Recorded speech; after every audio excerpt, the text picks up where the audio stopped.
adwuma na no omo ye wo so no omo bebi ampa sase prosi adwuma no kra de aba betu edwa e che say na ya chokwan mu na de ya bie ya open no to traffic amanfo e na mo so omo de ho video kra by hey police for but dokun da so wa bridge no na ye hwe ani mu se ntokuro no so mo be de ya be se kwan no ma ye ne se biscuit but the kwan no mu tire man ka babu o enti kwa be nkroma ye mo fa bi nka wen dwabo bi se na ba kwa me me ya se video na post for the buy wo de me push ya ma na wa hwe eno na Esther se 90 na nkroma ye motorway no ma e ka betumi agya na aso besi ne na omo se omo the call Materials Division of the Ghana Highway Authority. Concrete no omo ye yen. And omo ko test ye say omo ye dwuma. Kwasi am akwata nkasa wo ye too much. Wo hum etu omo de ko ye no omo ko test say ye use car fa so ebe ye ye ana. And omo say ebe ye ye ntimu me ne ne. Eti akwan omo ye wo Ghana nyina na ya na sa no omo ye no. E die koso e wo ho. Enya se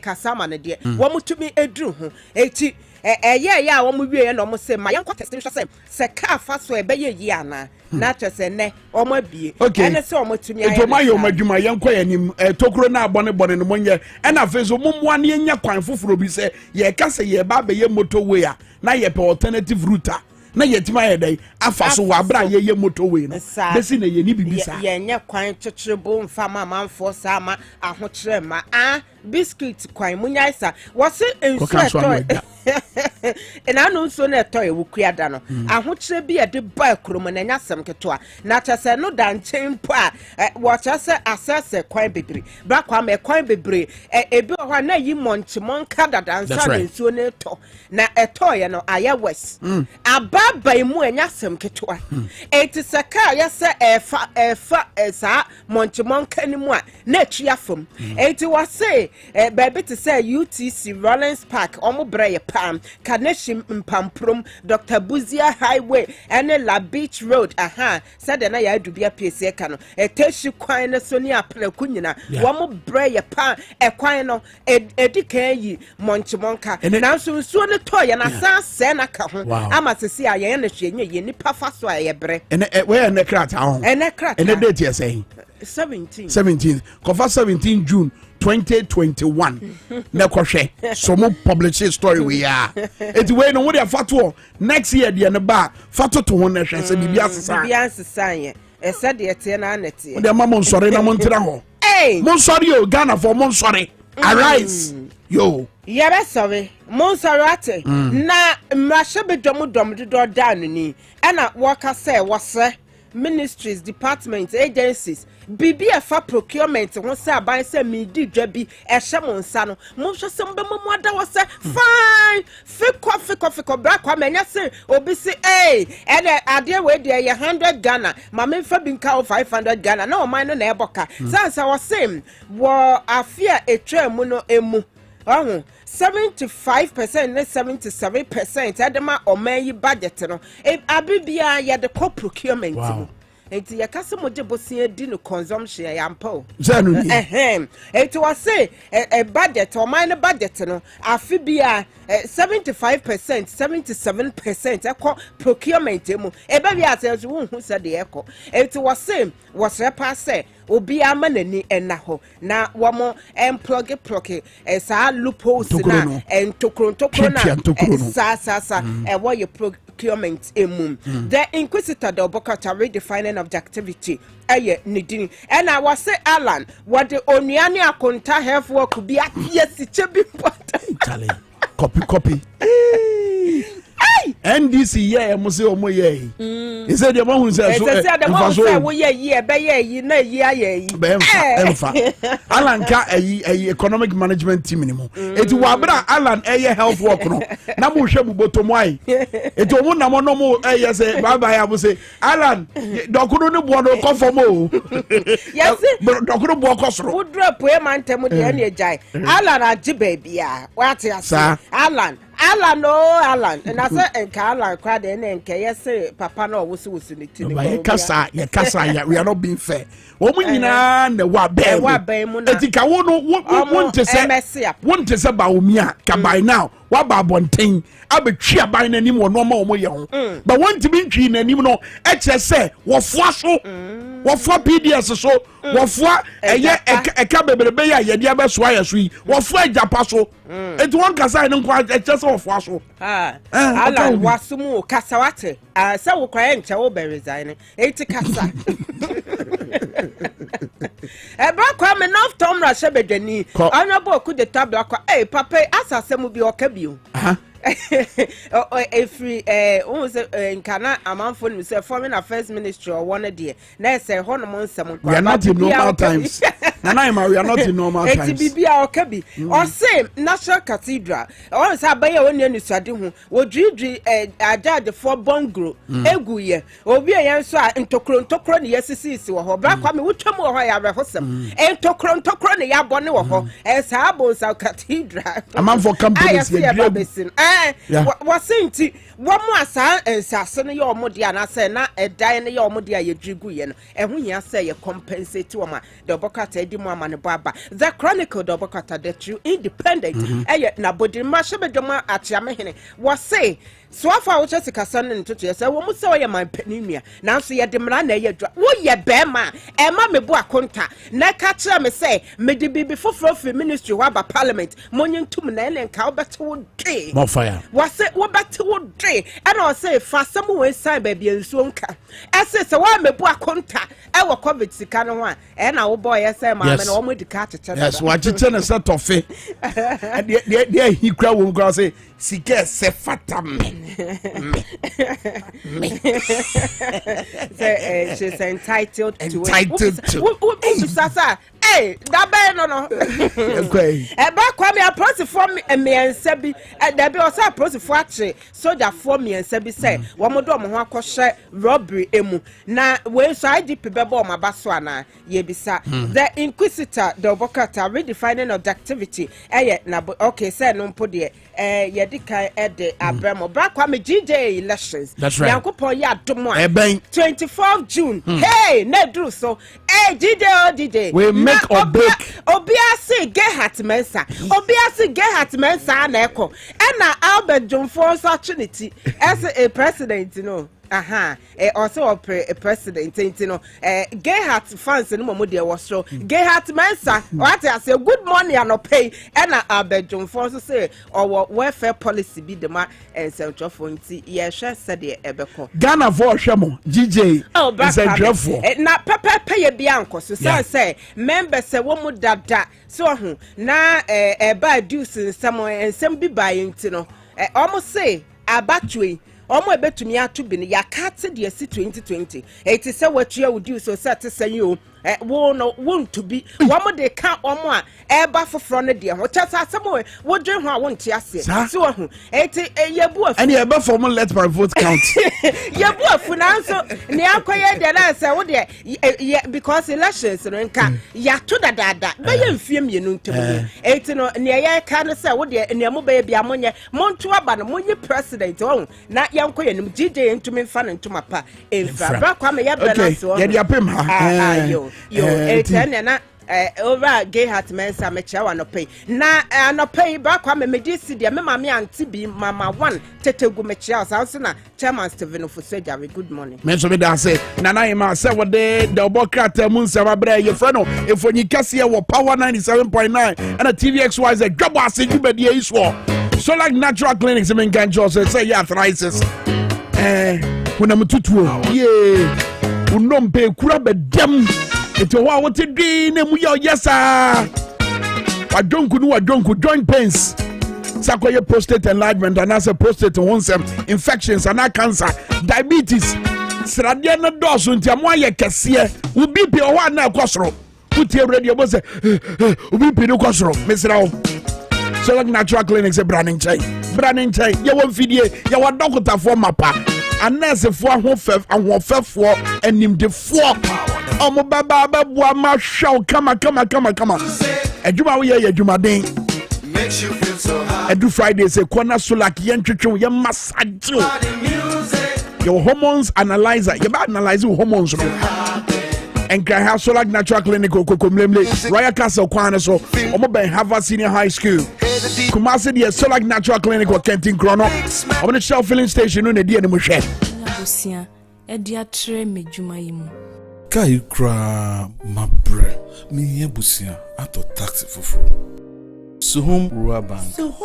Suhum Rural Bank.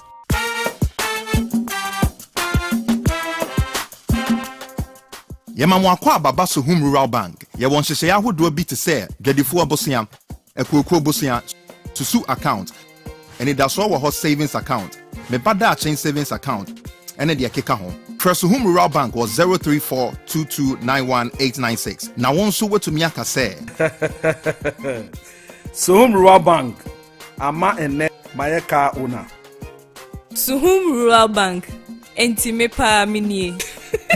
Dwabo Ase. Suhum Rural Bank, growing our heritage.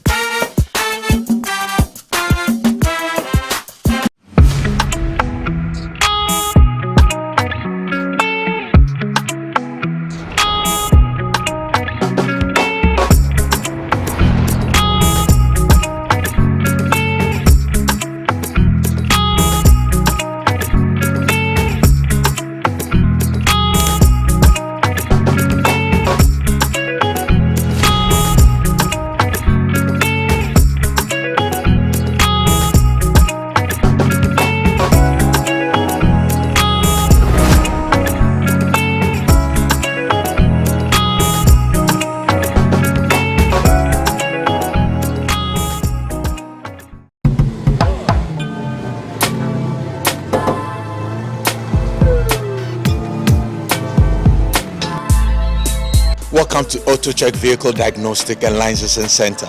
I hear my car can be checked here without going to so many Accra. Sure.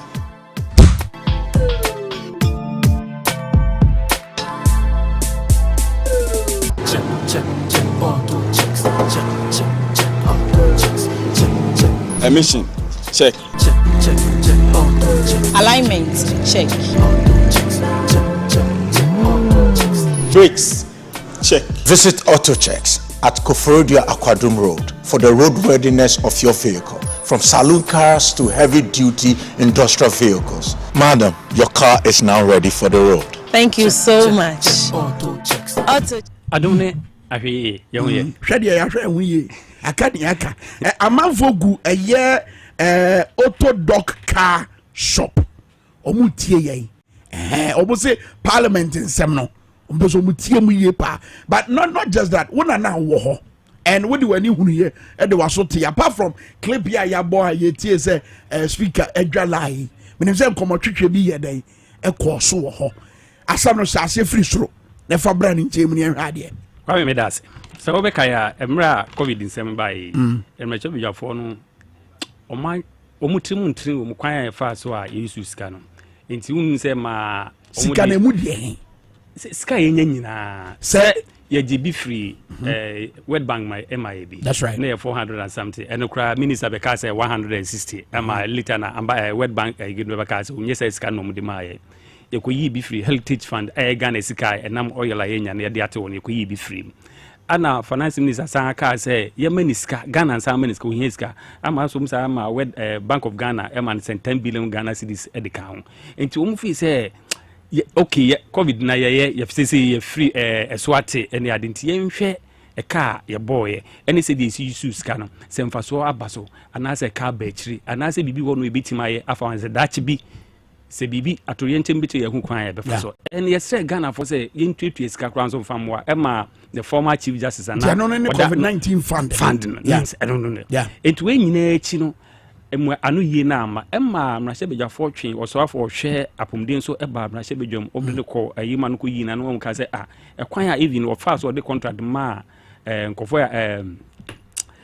no kana no we man no ye we were friends airport Nigeria company frontiers office so source ni identity system ni nyina na atinye bibre de ewo ho etunum a eba sa na mrahye bejafo no de private motion Haruna Edusu Muntaka and other person did motion ba say yenti abedwoku ka speaker ma ho kwa na nkenti abedwoku bi na yenhwe kwan krefa so yesu ska na yehu se oh ye yesu ska ni ye tidache bi so ha bi tu ye kwan se ne be de be fa so odi motion ni tu dwa na okeka ne ho se nka agimra no ntum na majority leader o say chairman sabodu sorry general say no auditor general no bitima yes adwuma no nti ba nsa da akwa se agina adwuma ye and two public accounts committee nso omuso bitima ye adwuma no nti ade nti na yes abeti abadwoku fufuro nti sata na first the physical net adwum nti one print ama sa motion na nyede ama so ana ebo motion omuso motion na ekoto nche nti nanu ya honom na eti se NPP ni bia owo Northern region or number me. Sanarego. Obeka say Frisha Tete. Obeka say one ABF say no. I want the contest say ABF say. Right. Obeka say COVID scan cry unya mu say 50,000. That means say 50,000 beka no but and am say on pay and send be a man for keken to or the scanning nyina sa come party ni so mu fa nye adwuma ni adade. Eno beto nchen. Eti na no be 2 weeks ago e call parliament. Eti e ka dance die ni bi ho a e kwaya person mu the fifth okay. Eti nanu ye call parliament ana esa beto ye nim say finance minister say emrahye bedwafo man ho kwa no nkwaje 75 million euros na onfa meye COVID-19 health response Ghana project ti wono so bio o per 75 million euros e de aba be COVID-19 health response Ghana project e de ade anom say and e de health response project say ye see asubiti anasa de ye den ye dey see research center anasa de ana emrahye bedwafo say na agenda 111 na ye de dey so ho no maka ho asem ye nko ye nim ti yo san aba so baba ba gisika bi in the name 75 million euros in the name of COVID there pacho debi emu ekwa didi ba ya ye nka bi ngum enti osoafo hwe sikasem so omra ma bu nkunta enkyere ma hyere bedwafo so obi gu nkunta kyere ma hyere bedwafo ne say eto asumu a omuni problem even though sa busan we akwa akwaje no omuhwe ho ensi ho ewo ho ne ade a omunya adutum se nye busan bi a ha adwen bebri ba omu describe say it's a good loan but ansa ombema no kwam na je sa busan we e dey no describe say a good loan no say un say loan bi ana ensi akire doors interest ewo ensi ho doors enti no we ensi ho na ewo ho no ye Mundu say 0.1 something na say nya de ye eno na man ye good loan eno man ye good loan but je no mrahye biafo na etirimu ntirimu okay if you say emwa no kwa didie na so mu maya ye nka foforo nsa mu nko kwame 1,000 cedis se me mfa nko di djuma me bae therefore me ka say ko to we na ekusi say boss me to ye nyina na say ne nsa ka abu akonta che ba wan no we are say ame sama me another 2,000 me few eti mrahye bedwafo so muntias enti no in the principle nyina gitum enti motion go through the process enti ko ba say awose nka yes okay ya jim amranatum enti ama finance minister kwa no nkonkoje busiano enti ade speaker ya ne say we ya jiatum ba say finance minister ama me bu enkontan kire mrahye bedwafo a sa busian we say ya man nkonkoje okay yen hwe say the speaker esika na asem no na fe ya call eye ase north me sure say e hon so san komo no ehia pa yen hwe speaker of parliament right honorable Alban Bagman said ye na ne buasie fu a na wosi e ka asem no afa eye finance minister Ken Oforiatta we ye nkomo ehia ye ba na mesremo obi anfo na no ntu nkomo ni mu bi monche ma adwen WhatsApp line eye 0208984166 Facebook live power 979 yente onka speaker ni to submit the statement giving explanation as to how that money has been applied. We will not entertain any business from that ministry. Mark my words. Let me say that this house can decide that we will not allow a minister to present or lay business before the house, depending on the conduct of the minister. So, our party say any business who adie bia e be free finance ministry. Why na adwen say wo de ba beto mrahye bedwafie anim no. Wo mo mpene so nem mpene so ntra. E ma ho kwan ma ne nsi. Kopim say obabebu akonta. Wow. Na what is huge. Na what you twem no mde nche say nanko ensemi no questions mako 16 enti no da bia wodwane oma enti omu de se ka se ne sa na te dia na what you is nra ba so abadi akire no adwuma wo mu so mu abadi akire bi anye ko da bia na abadi akire for na eba enti na de wo mu so mu hia ono ankasa no mu hia abadi akire eno na abadi akire wo mu so mu ama na anye wow enti eno ya sa ko parliament no 16 questions ni nyina ni order paper no so but adia finance minister ba no obeba no so bibia nchete so obeba but finance minister adia asa adia ba say parliament man no kwa no nkwati $750 million no san fam ye on fam me support 2022 budget. Hold on, apart from 75 million euros no was also the abeto money say 750 million US dollars to finance capital and growth-related expenditures in the 2022 budget. Wow. Okay. And I'm say, how? Emaso. And it's a finance minister. I don't no budget in a short one. Obi henti minchire. So on the bit machire. And think questions now man for busano no. And then kabe man oh scan say so oh tell if we say what the big class say no cry okay ne ya ma kwan kwa de we. Na say wa amade a enye. Na short one dey no dey here.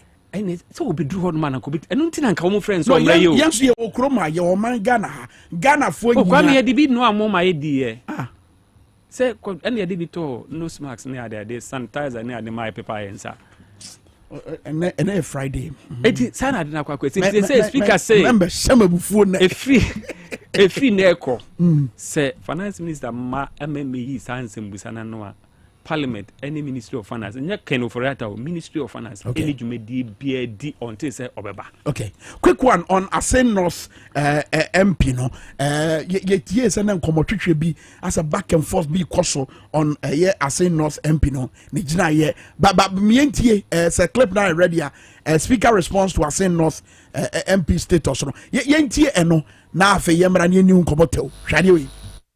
I'm aware of the earlier ones. But this one is quite unique. I'm aware of the earlier ones. In the case of the honorable former member who was held up in the US for a long time because he was being tried for some allegation of having committed a crime. I'm aware of that. We will have to, while the case is sub judice, because of the nature of the order, officially take some actions. But this I can only do after consultation with leadership. And so I will plead with the honorable member to allow me to do so, and I will come properly to the House to make a formal communication on it. As the speaker, right honorable Alban Bagman, and then another patch was Sassim as what they want formal communication and they're no patch. You're quite and they are quite and ran some of course on Rasibe Jumina. You're training in a group, Krata Bacoso, and Tiabekum, Nababia seem to be one. Now, yes, as some more kind, Diana no patch. No patch, I said, the firm upon the Kubuza and say, as sin of MP, you're marking absent with permission. But when you say, Nasam or court or any assembly year, and they say, Parliament record, it shows say, we're absent for a year. That means we wait in the Kwakujina court, so still who know as a member of Parliament.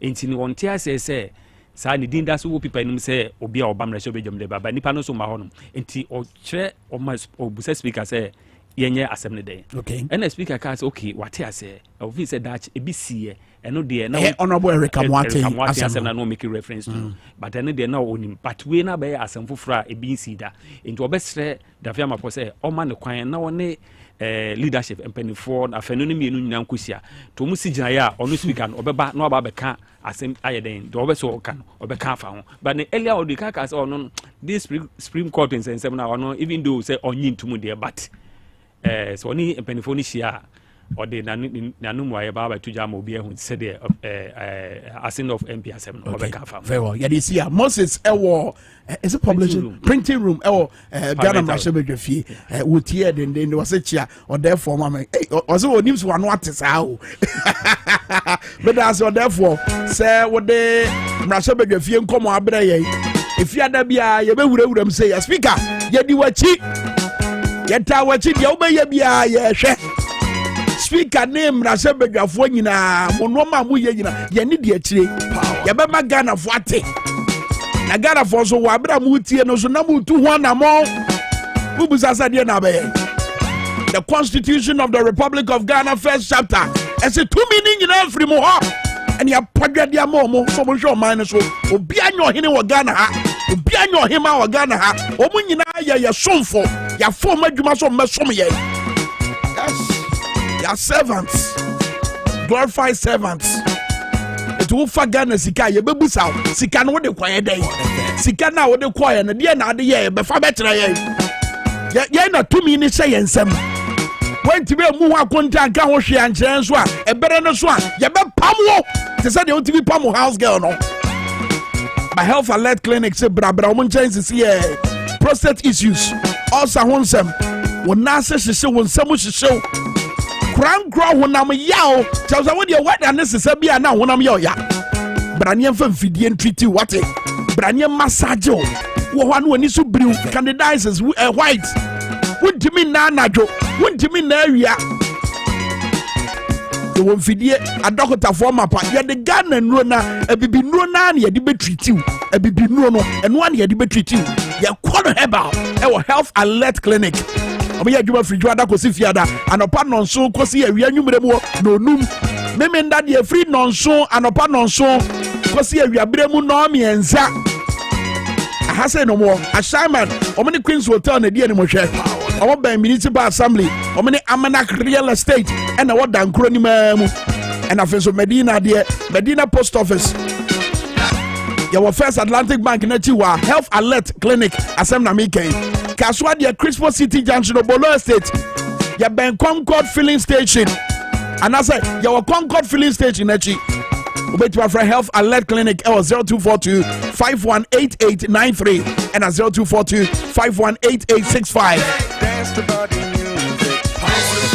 PSA booking now boogie sana. We go kuna fuasa pa PSA. Uti so wache Eliman PSA. Me kwa ni chances here. Baranza na no Agbozo Herbal Clinic. Bema wo de pemi anu atiada.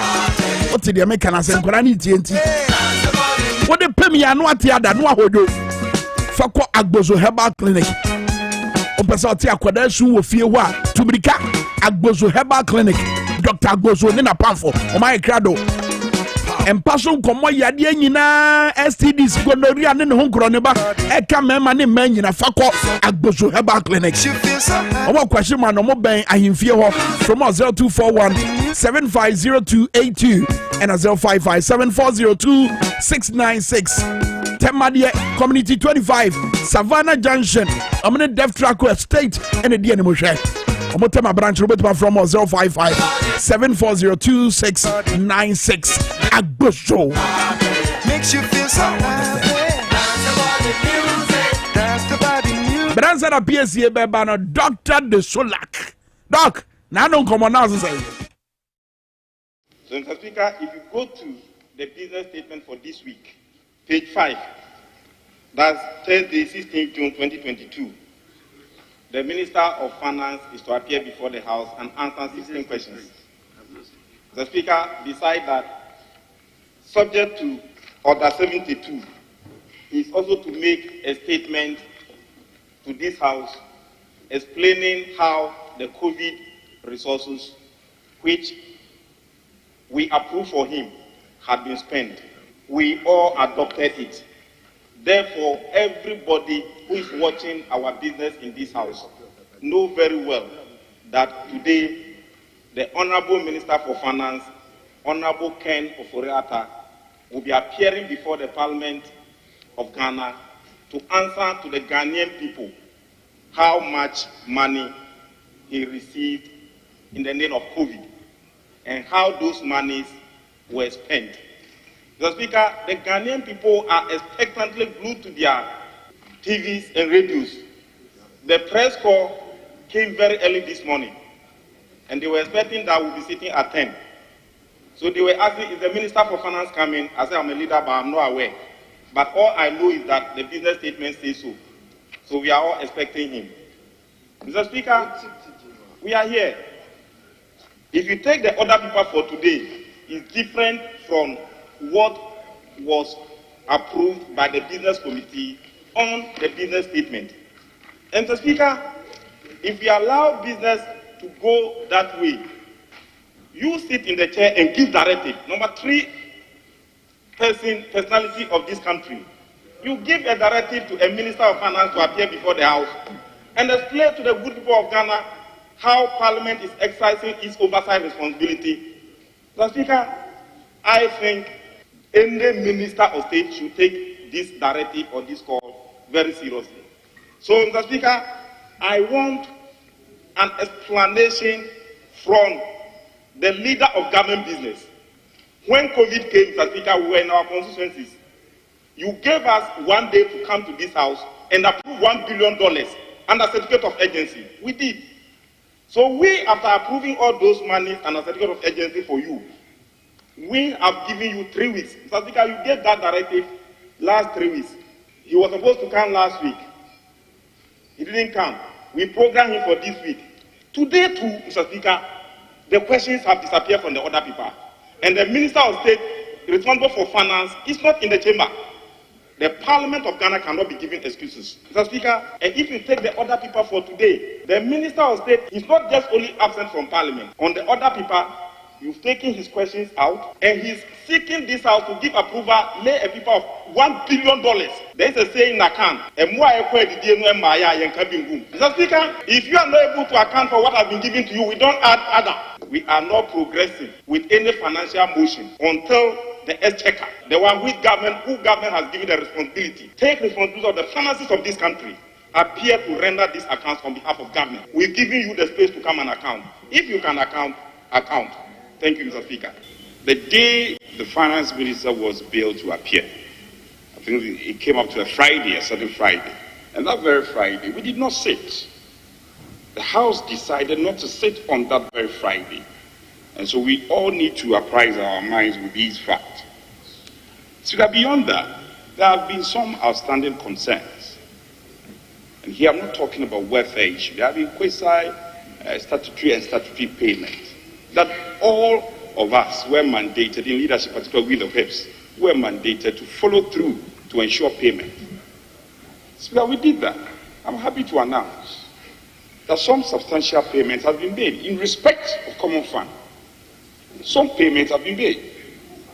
I'm giving this background.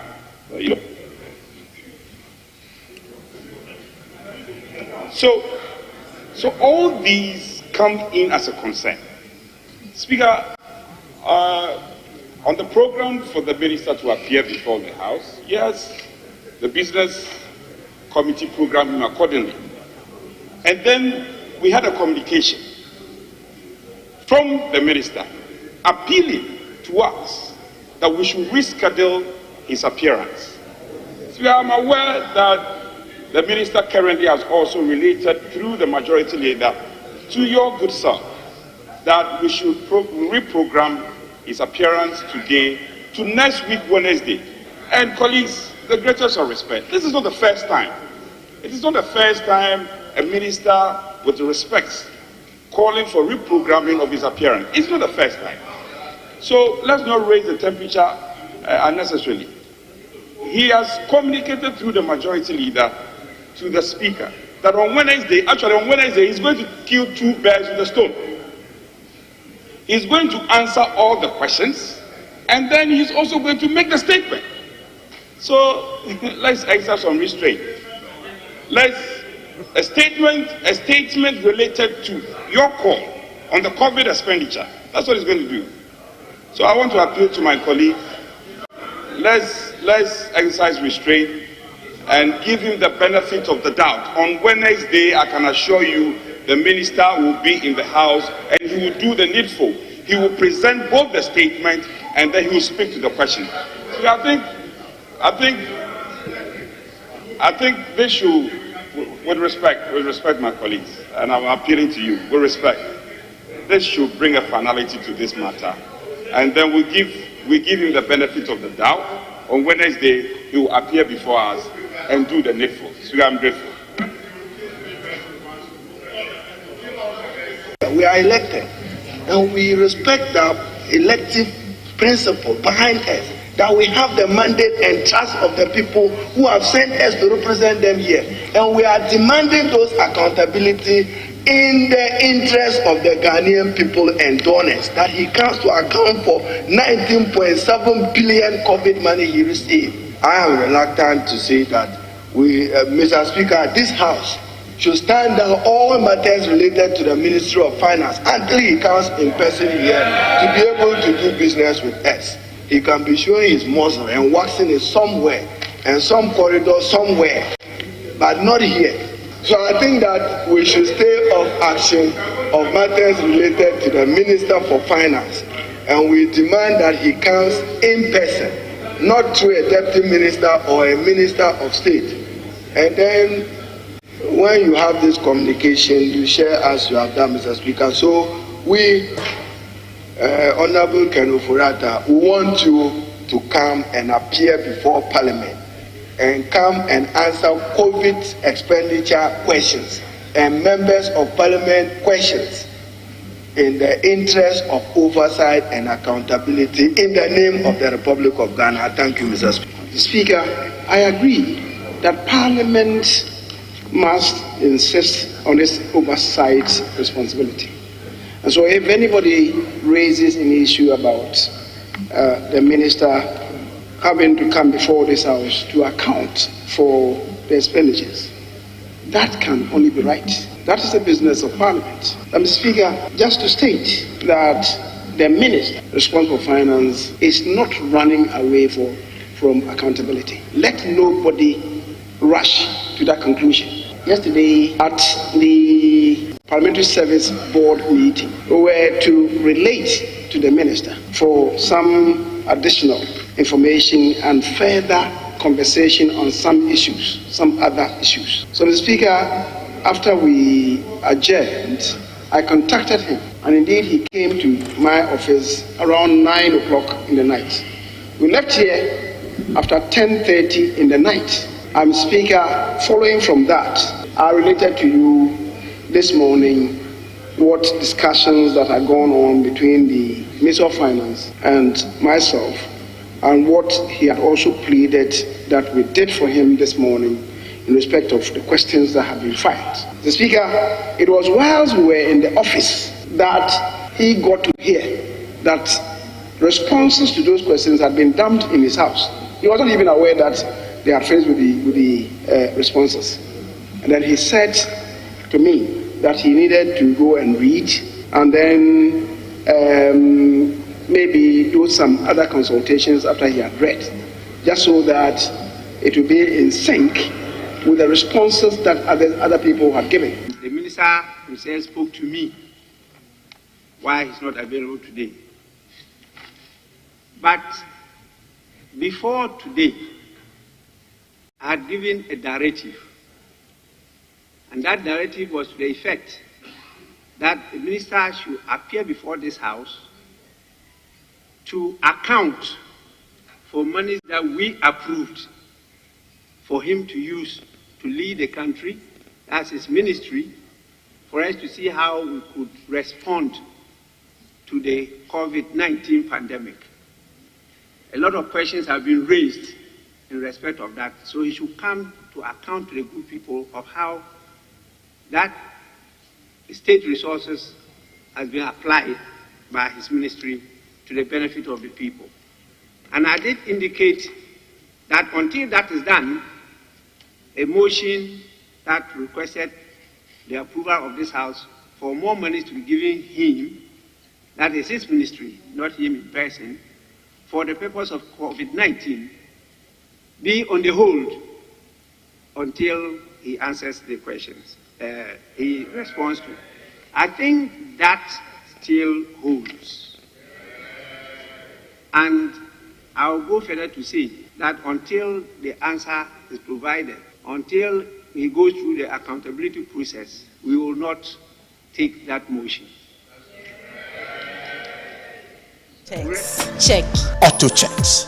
Your safety, our priority. Check. Auto checks.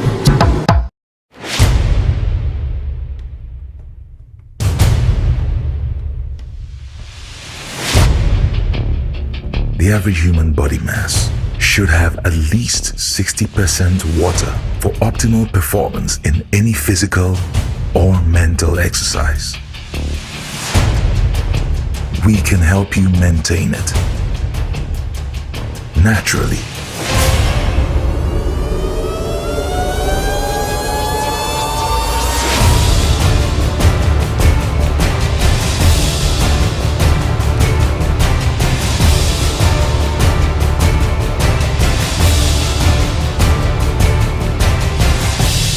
X Natural Mineral Water. Simply natural.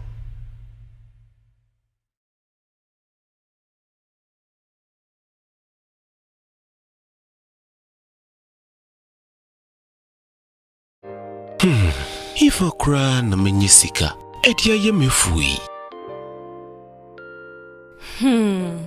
Ehin fa na menya bosia. Edia tre medjuma yimu. Kai kra mabre. Miye busia ato taxi fufu. Suhum Rural Bank.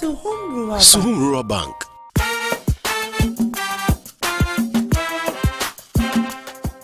Yemamwa kwa baba Suhum Rural Bank. Ye wonhyehyɛ ahodoɔ bi te sɛ gadifo abosia, ekokro bosia, susu account, enidaso wɔ hɔ savings account, mebada chain savings account, ene de akeka ho. Suhum Rural Bank was 03422919896. Na won so wetumi aka sɛ Suhum Rural Bank ama ene mayeka ona. Suhum Rural Bank entime pa minie. Dwabo Ase. Suhum Rural Bank, growing our heritage.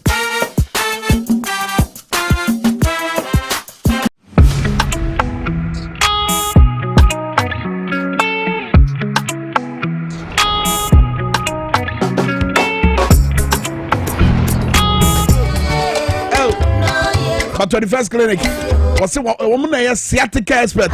In fact, a month and 2 home. A month for the idiom who are dancing. A basobodia Cassia, and a Danny Dania, Dr. Blessed, and in a pump for Munya. And St. Janis one, Coswalk, about 21st clinic. At us, I ought to not money check. Would you know what check? Wabra, we are Juma. Quanian Quacheco, Sabia Sciatica, and Shasienda and Wendy, our with anymore. Over 15 branches, our Ghana. Sciatica expert 21st clinic. That was 0540 311 311 0540 311 311 PSA. Well, top chocolate 3-in-1 chocolate drink. No, says you in China. Wabra see in China so now with the top chocolate spread. No, after Fapa no dia bia pa no nim aka bom say na wadi ne kama.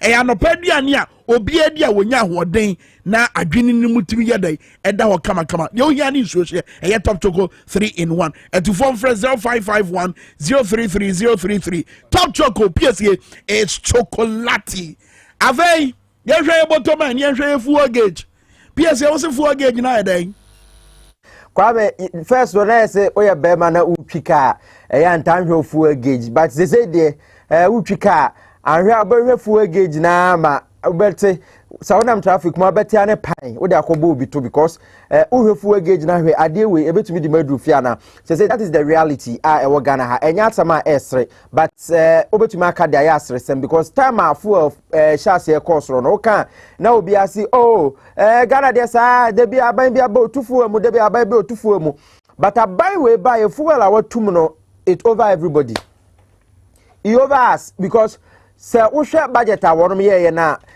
sene o misi pegi se wo mbeto fuel e wa manoni dwaso na nkom de abaro in fact first fuel no bo no ekosoro anka wo hwe dollar no ni cedi sene cedi ya mre ya dollar no e wa hodin ya e kire se nka akoto fuel no na se wo de ba obenya sika bebre but that in Ghana ye fuel bo ekosoro sa the latest checks e wa Ivory Coast kire se ho fuel se sia ne wo mo si tono no de ba Ghana sika ma endu 9 cedis Burkina Faso sa and after Togo so full of border from Ghana. It's added to Ghana ye 2 oil akwa to say yen to oil ye to fango tema oil refinery wo ho na ye som ne se bosom na nipa over base 600 e wo ho a de bia obekọ mo ka pa kasa pakisa de bia amanfo kotena ho na etu o mo ka bosom na still fu abo eda so e wo soro wo Ghana ha amanfo so mo dwen wo mo ntia se ti Ghana fo akasa amena no pe ye ba beji ho ko babusu afo afi na watena se a we eye ka wadwen e wo TV XYZ dwaba se dwumedie no ye ti ase ya bodwa e na ye nso ya poni bia man ya ye so ye ba bedi nkomo na no pe ye di nkomo de afa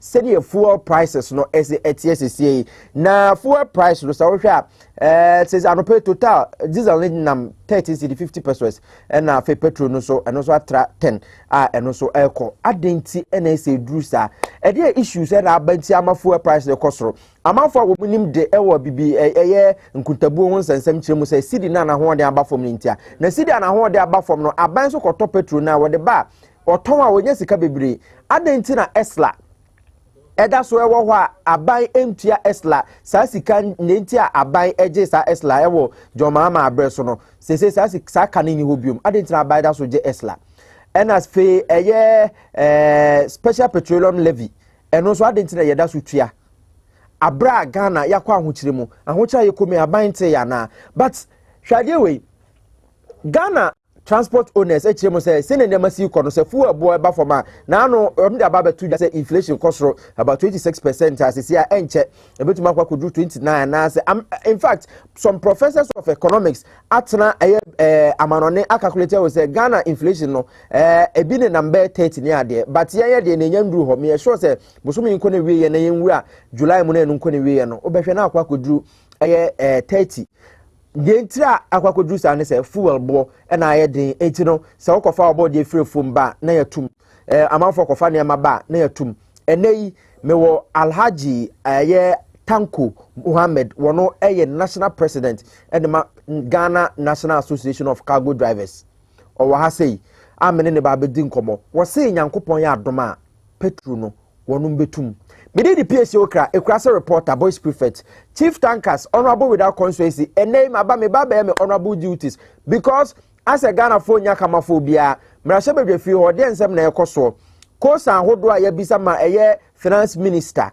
yewura Edward Bawa mrashe bedwani ewo Bongo constituency wono kane no kasamafo de ma energy ministry wa bisa question na parliament say adentira ban ne enye cedi depreciation ne ho bibi na petrol bo emafom but ya no English amount from Rasha Bedwani owo Sylvester Tete wono so bisa se fango bo den eti finance minister den eno moye e dey afa wo sa ko say e beba Rasha Bedwafie or therefore the beba be so me na answer no mame koma Alhaji Akwaba Alhaji salam alaikum wa alaikum salam ya da senso say frɛ wo waba o hwɛ kasa ye kaya frustrations na ye more ama sesia so wo hwɛ a wan kasa na moye cargo drivers no mukra sa mutum krampo na akwa ete se mutum a still se ke se munya krampo munya ete sa no kra yetum a wow hwese se ya kra uhwa utimi hu se akwantu okura no me se eswati kakra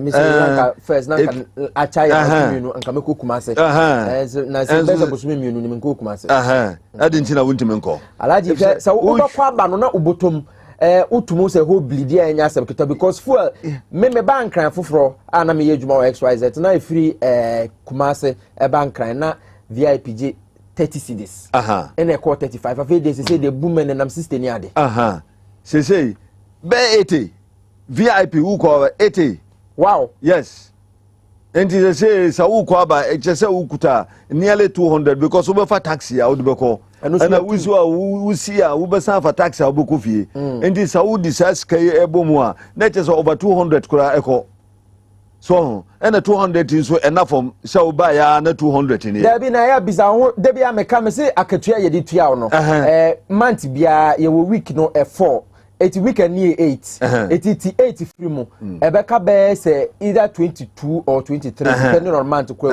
ne divide no by akatua woje bosome ne ne obenya no e daily sales yes na sasa abra no sese na eche se ahokyere no unum se abapa enti sa wo tu kwan na se wo calculate say day wo sa wo ye calculation no say 100 cedis na da wa na say day ma go 100 no no etu udidi 300 da na say wo no what 2 days kura de kura agu no enti sesi ano petrol na mutum no na no mete se mo ne transport ministry eye meeting enti na sa meeting no koso afa na meeting no kura baba na no we no na no de no ayen ye koye no de eye yen kagufo no na ye ni minister no eye se minister no so asema hanu asema hanu pa if you say senior wonu na oye minister of transport enti se bibi ko na se ka se a transport for wo mo age iska mo tutu ebuo no mu kese a hanu so enti kwan ya na nka wonu opese wode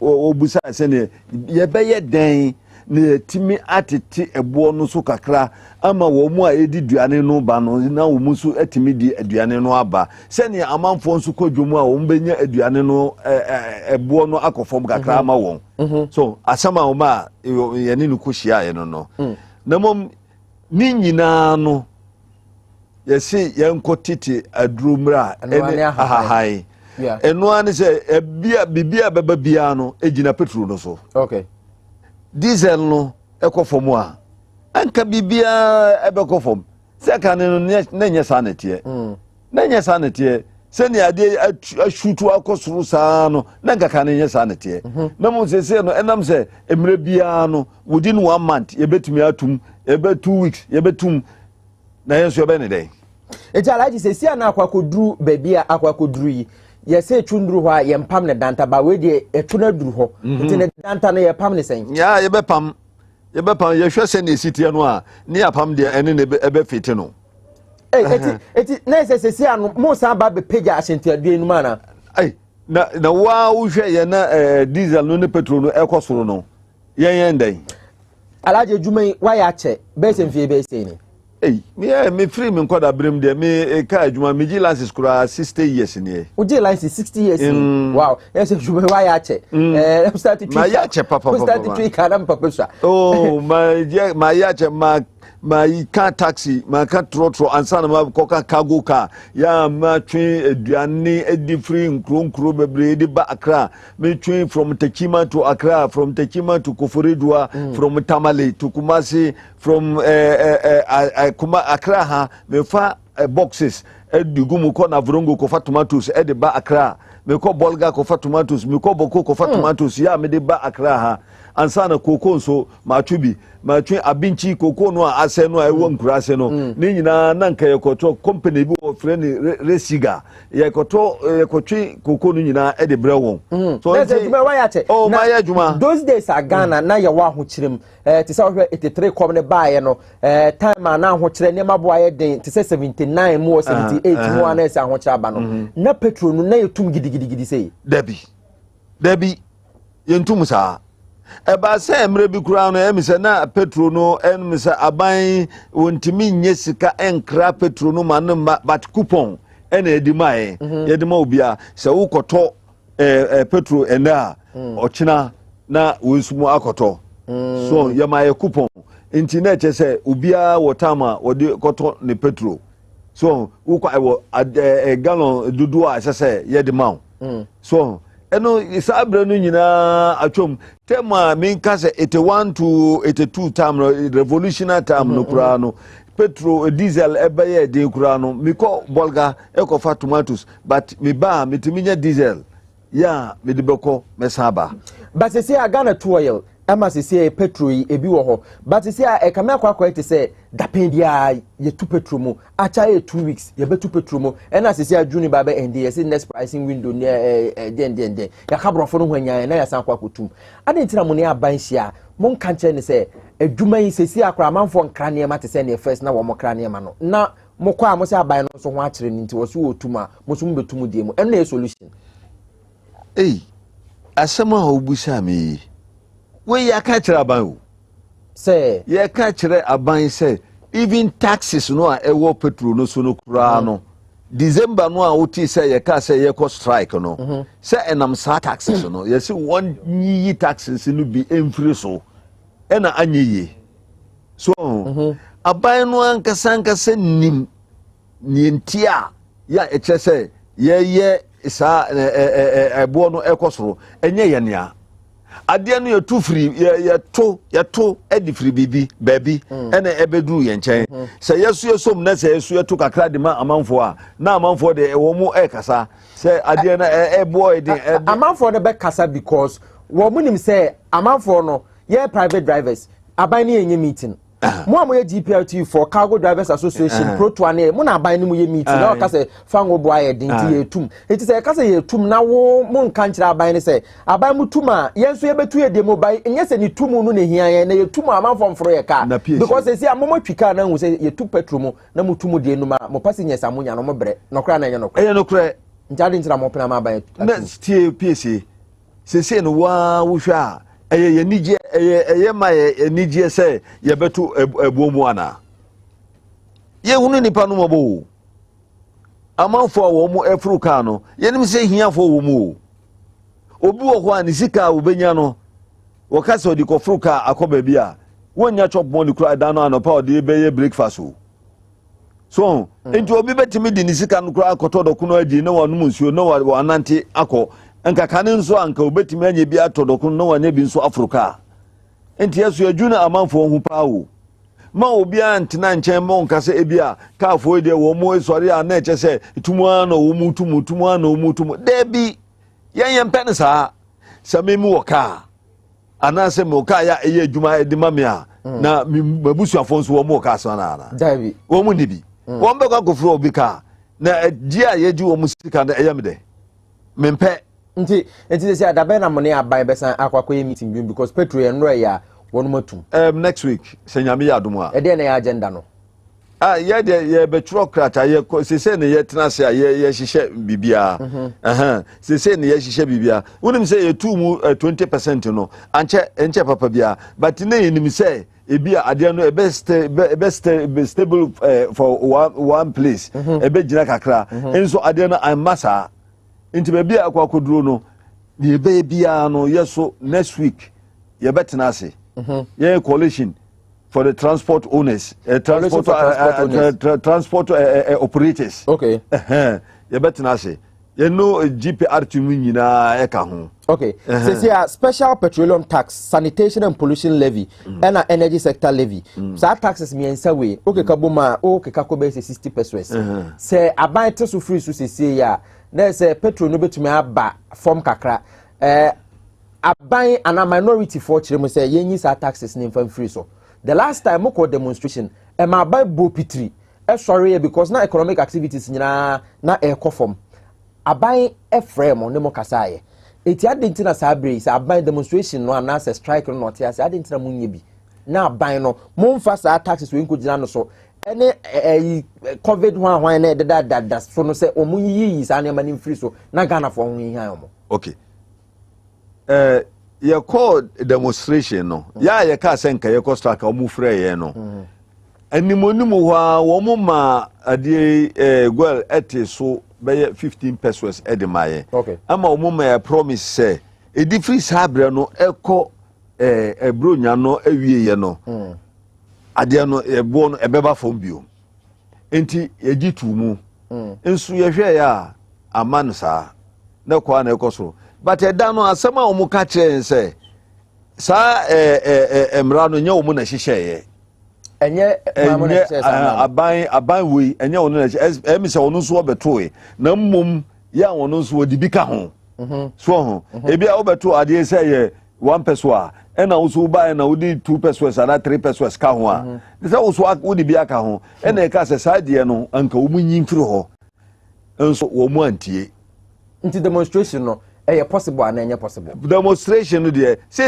no nti niama ye pese ye attempts ye pese ye demonstration no can ye pese ye demonstration say aban wo beti so because na ye pese ye beto ebuo no mu se ne ebe ha timamufo no na say abonim se mutum so ha timamufo no na ye be ye ne dan say aban no so abie na no ton aka say wo so wote so a wo bebo ka be ye 40 something billion sa taxes a wo so a aban se wote so ebiasa na bebia obi anwo kire no eze ka na se Ghana yefu ebo aye datam ya do ayiga te se America for there eti Ghana for bebre ani beji se America petrol ni body osoro kaka we are adwuma America Dabi ba makanya hu wuji akatua wa America dabi ma American for ensu say wo mu country no petrol boy ni America ni say ya kan say boy no amanfo nso dimirika kwa America so mu kwa koye adwuma anyesika wuti ha na obi akwa America no akoka taxi kura ochina oba okutaka ni na manama na odi aba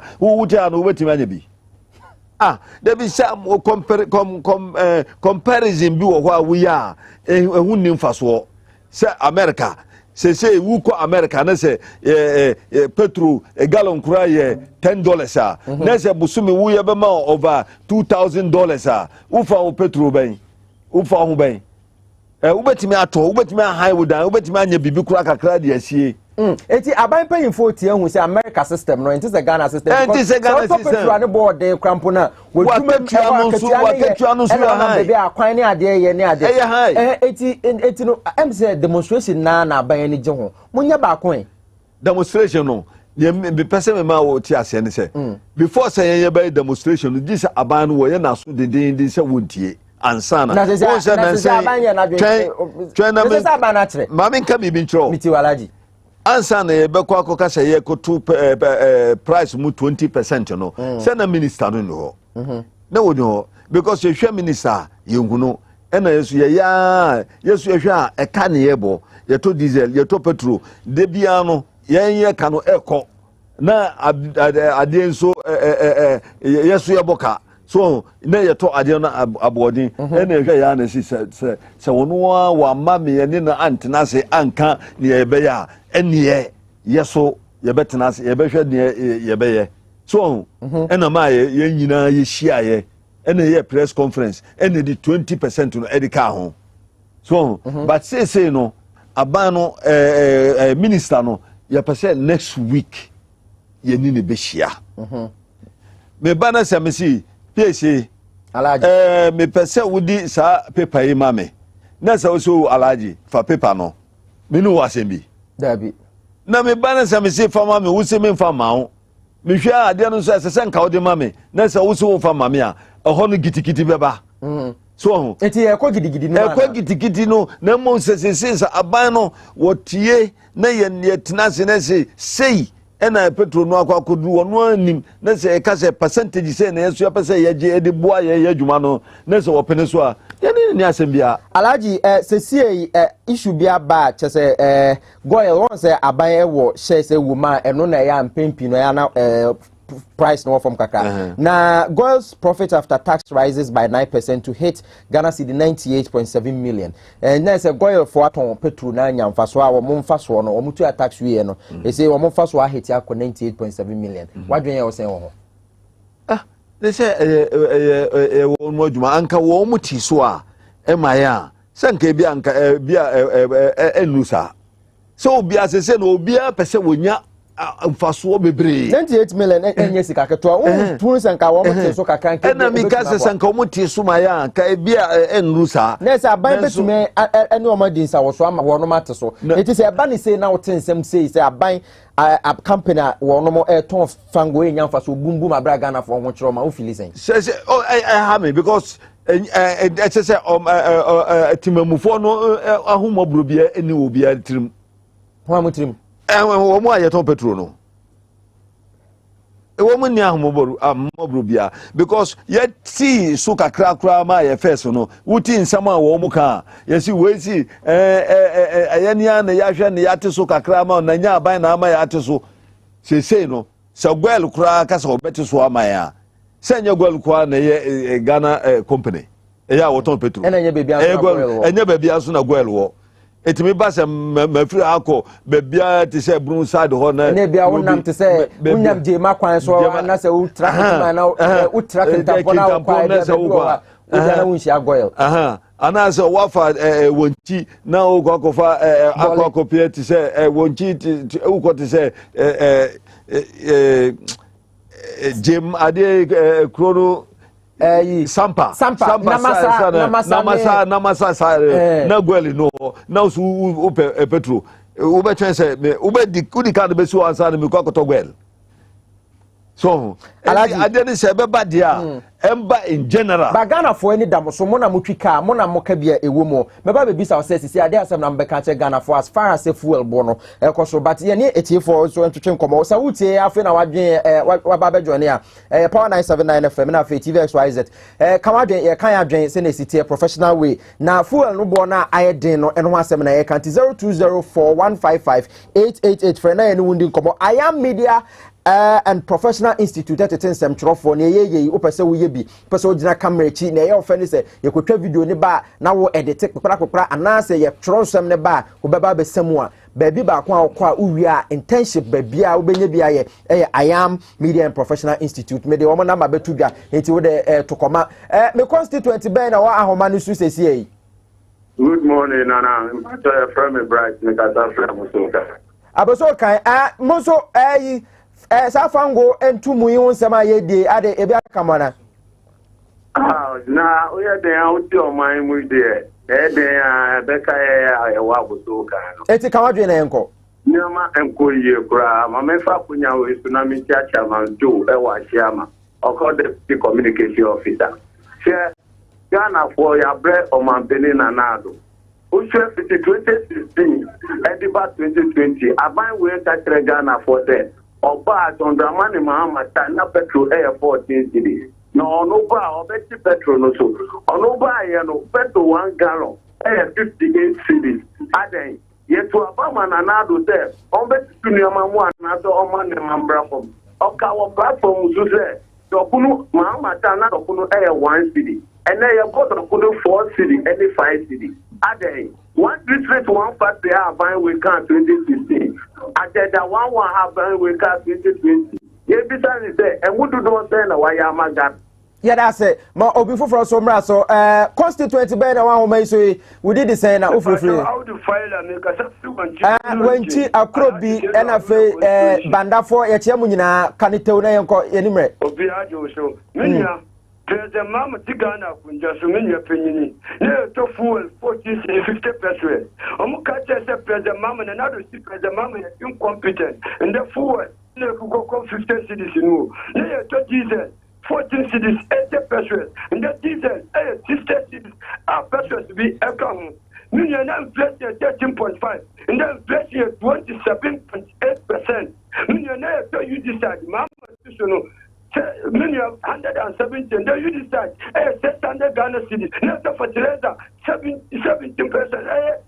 your friend says 75, and the fertilizer. Petrol now, 2 million, 19 Amana Banisa, because who got time or baby, I now the bar, petrol no, and run a Guka Muntino, and run Amana Banisa, what come out here? Constituent by one home is we.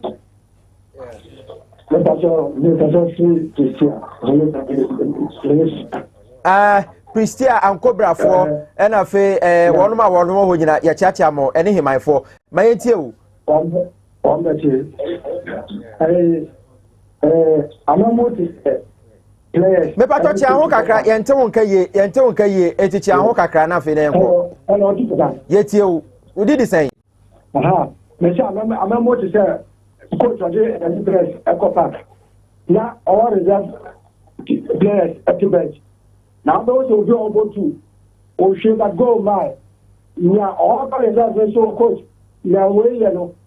Why you know but says my no question no kwa ni see ko question. Ebi na na nzo amamu no. Ọ̀rẹ́ ti bench no òun tó ní òun mú ní ẹ̀yà àdé ó kọ́ ló mú àwọn ohun jẹ ọkọ̀ àkọ́jìbò ẹ̀yìnwá sí àbá. Ẹ̀yà sẹ́mu kọ́ ná òbí fúnfọ́ mìíràn bí yẹ́dá ase yẹ́kyẹ́ Pristia Bogoso fún nyina constituent bẹ́ẹ̀ ni constituent bẹ́ẹ̀ na bá nyanu àwọn ọmọ yìí so ibò odi kyerẹ́ mi ní bẹ̀bí ọkasẹ́ firi. Kumasi Kurofrom yẹ́kyẹ́ amọ̀ nhyia fọ alábàáfọ̀ mẹ́yẹ́ tí o.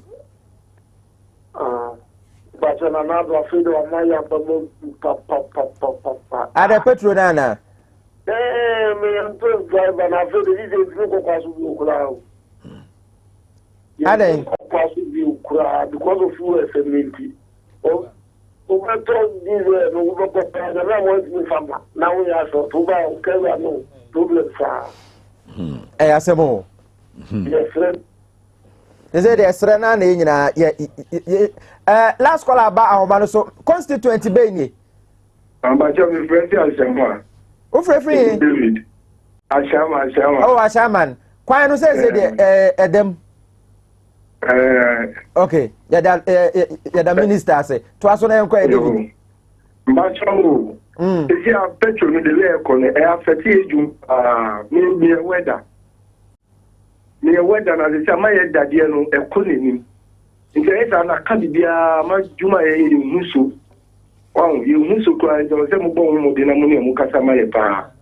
Mate, yeguso e pa abaya che na adawafo na ye ne omo etwetwe nkomo Alaji Tanko Brian Fakos so me ankasa me constituents but amase some of frey na mama ye hu mo adwenkyere na Alhaji obi free kuma se wo se muntumi nkokwan so last year sabre no na kwan so connect sen wo ne amafo ye adwuma se obi a lodu enema free tachiman obi lodi mango free nkranza na wo de ba tomatoes ekoto fetenta e wo bono mantemu a wo me de ba wo mo ko we ekoto ntos de ba first na e contentem ana sesisi amum ne contentem de se wa wutimi hu se bibia wo ye bia no wutimi hu wo baby a wa wotie no wutimi hu wo ko station sisi ya bo hu se cars no sisi ho entan tu sisi extend kan no etutu no first so na nka cars ni go etu because sabre no na chese bibia aye fofofo bibia da ho kama na nka acha ka kofa ne maba nka acha ndase na nka sana se oh tama mi kuta ka na me ko ba no se me ko na se me ba na ebe yi ne ma no te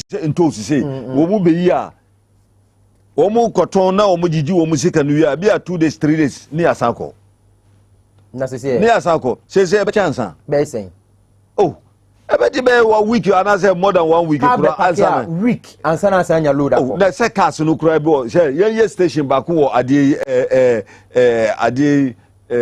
Carnation first light ye wo station back wo ekota kura ade car timi be gina ha be 2 weeks kura answer na anya load and say 3 weeks kura answer na anya load akọ na say phone to mo na manu mba kese ti say kane no because bibia ye tawe ene na alaji mo asudie se mokwa mo bekwa kwa kira ban se onye hu bibi demonstration nso filer ede message aba ofre no wasan de bakwa ba no se demonstration no ene betumi abo amo na meka I am Media and Professional Institute mema be 30 seconds now the account last week get a Ghana for mfa omani entomo so alaji nti nyabotre meba na nsentro adwuma na hwa na ese wokọ uwi attachment internship ubenya baabi aye no kai se nsentro for omo ma be won nsentro adwuma num ena omo kira de ewo I am Media and Professional Institute e won kran ha ya adaroma se wabi secondary school JHS na opese oye adwuma bi abra Great Commission TV na bra be fa forms ewo nungwa kantamanto se openche mu be eche mi de ya friend number we se 0245 001574 nsentro adwuma opese usua 0245 001-574 uwi intention pomre I am Media and Professional Institute no Richard Waste Management na every and anope say odan no openti ana wawai ana odan wa plaster so still tembia no approach say gari no mesraw ye betumi de dura hye eye cement na ye de plaster ye penti eno ano no odan no opese o manage ni ye afa be hye say be manage dan na bronze ano ewa enti ama wo bre penti ni ade betumi aya ma na de ba kwa ye ne say ye geotechnical investigation no water quality treatment services ye say tu nsu enti wa pese o tu borehole e won kran he o hifon brabe hu Richard Waste Management ye kire akwan enya yira kwan ye wo East Legon eye baalishi wa champion junction ho na obo Richard Waste Management ye kan say no na ofa number no me de ba betudwa no from now no muni nkomo sesi o mo number eda form 0244214824 0244214824 ofra say hotel in kai Power FM na TVXYZ na wo free. Let's talk educational consult to be doctor obey pilot obey engineer obey minister obey hwan ni nyina no ye sha se free nkolem ye se se memenda be da ififia da najo nti andopa no se ekoyi a na kire se akora no so no unya foundation ni yi a na wie ye nso be kokuru sa nti mokono ko hu omo na oba no subject on ti ase ko hu omo ye betufu consultancy job wo suku a let's talk educational consult hu omo a teacher for our omo brand na opesa o ye training mo teacher for wan kasa oba no so na this hu ni yi fakodan omo mbebo ama bibia konka ye share wo Dwabo Ase Jordan ukwada bia no pa obeti madam diatis ampofonka ye woteshi nungwa estate ye Mango Street no so aye ben Lojokuku Municipal Assembly frɛ 0249 069821 0249 069821 ofra empenyimfo ebejo so ekoma medi ebrewi wonomo ene so masene ebo ayema yedi nkomo bai meni Alhaji Mohammed Tanko na twetwe nkomo wore national president edema Cargo Drivers Association ana Ghana National Cargo Transport Association ti cargo fo ni nyina awmo kurum ha wonomo president na mene no edi nkomo Alhaji amanfo so many damoso 20 seconds dia na beka me pese sayesi e wo car no enye yenko aye dia ye ne amanfo no aya omufuru car no ye ne omu nyina e dia okay enti se yenko na ebegina o se ye fight se petrol beba fom no aden na timamufo no so omufuru car no anazo omde omu ne mafaka no nso ehunu amane no omu ntime emwa me ye nyina ye demonstration no someone na e kamo pa kese bia ne se car tu na je se omu aye funu de enka won mo ye kamo chen omu sao bibisa omu so eka won sa eti demonstration baba so demonstration de ana me ka che no se ye mihia bibi wo nchen na se me bebusa na wo de mame a me no ni asem bia ye ko bisa na se wan fa mayen a se kane no ni ama demonstration no anka eba no ya ye ka se aban no wonte so wo ka se wonte so ena wan kire bibi say ana say ena ma da e ka se ye ko strike di cast ni nyina bi so ye anya adwuma bia me da se Alhaji ti e be train next week buko meeting ni ba ye be san abon komo ye da se oba no pe ene ye e be twetwe komo na go de Alhaji Mohammed Tanko ena otene kano wono ye panyina oda Cargo Transport Association for ano e Ghana asin komo de bro fango won sense obetuma to aso ho kwa me nka so won sentiment anope meja e de ama medin e de PSA okra ekrase reporter boys prefect chief tankers ene mebeye honorable with that constituency duties yakopon boa obehu me e wo constituency kwa me nka nsem no ma chekere de aso so nsuara mini sentiments bia mini sentiments de me wa ye de Alhaji wo ye bia ye nyina ye tim PSA kai yede namna fuwa gauge ne nwe ne sia se ne yede asiwo ni atira se de esa asumi ano ana me kai se chancha hini ko ye interview bi do no kwakwa it's 858885 and 0240 546888 abuye dwuma free dwada kosi memenda abra na otwa ba pa mu anopa bre mu kosi awia nwumre mu wono onum Rofeka Herbal Hospital brani enhwawo enche bia asemu fo mpanifo no oma betena se ye ba bedi nkomo oman na tena se dodo na afra no eye David Tamaklo ba me frene Sicho Tamaklo semu fo panima WhatsApp newspaper o say ensem na koso na watwini mu nyina ne epem wo mu no omo ba beto hoja ye ba ba kwan na mo so ma fra kire ma adwen ba Prigo Engineering say wo generator na ehu asase atocho ensmp ena wo so a emma ena mo amu Coastal Junction Spinters Road edu mukania minim eye efie ba ko a wo so generator no kasim ade yin so Prigo Engineering also for generator lebra wo de bra ye betima service na siesie no sada ba ya dan da nyina ezuzu aso boni bia ma obosa so ye air condition sales and installation of automatic and manual changeover fakodam civil engineering ade omo ye ehwo machi kwan sa bra ye kase Amasaman stadium kwan no omo ne affordable housing the D and muhwe for Prigo Engineering I was 05057411540 and 05059711503 afi from what 0302952804 Prigo Engineering will deliver beyond expectations. Okay, yenya dia we sisi o TV XYZ ni aka na me beto am so wa bra ya tena se o Rise Ghana demo no ehun fonyi na fe so ensem ni bia na sameja mfine ne dom eka ewo simpie no so no yenyi kakra nkyem na fe ene ahodo a edi akotene won na watwini mu nyina no yebubo bi enkyem wa bra ye krado na o man no abetena so live on Power FM.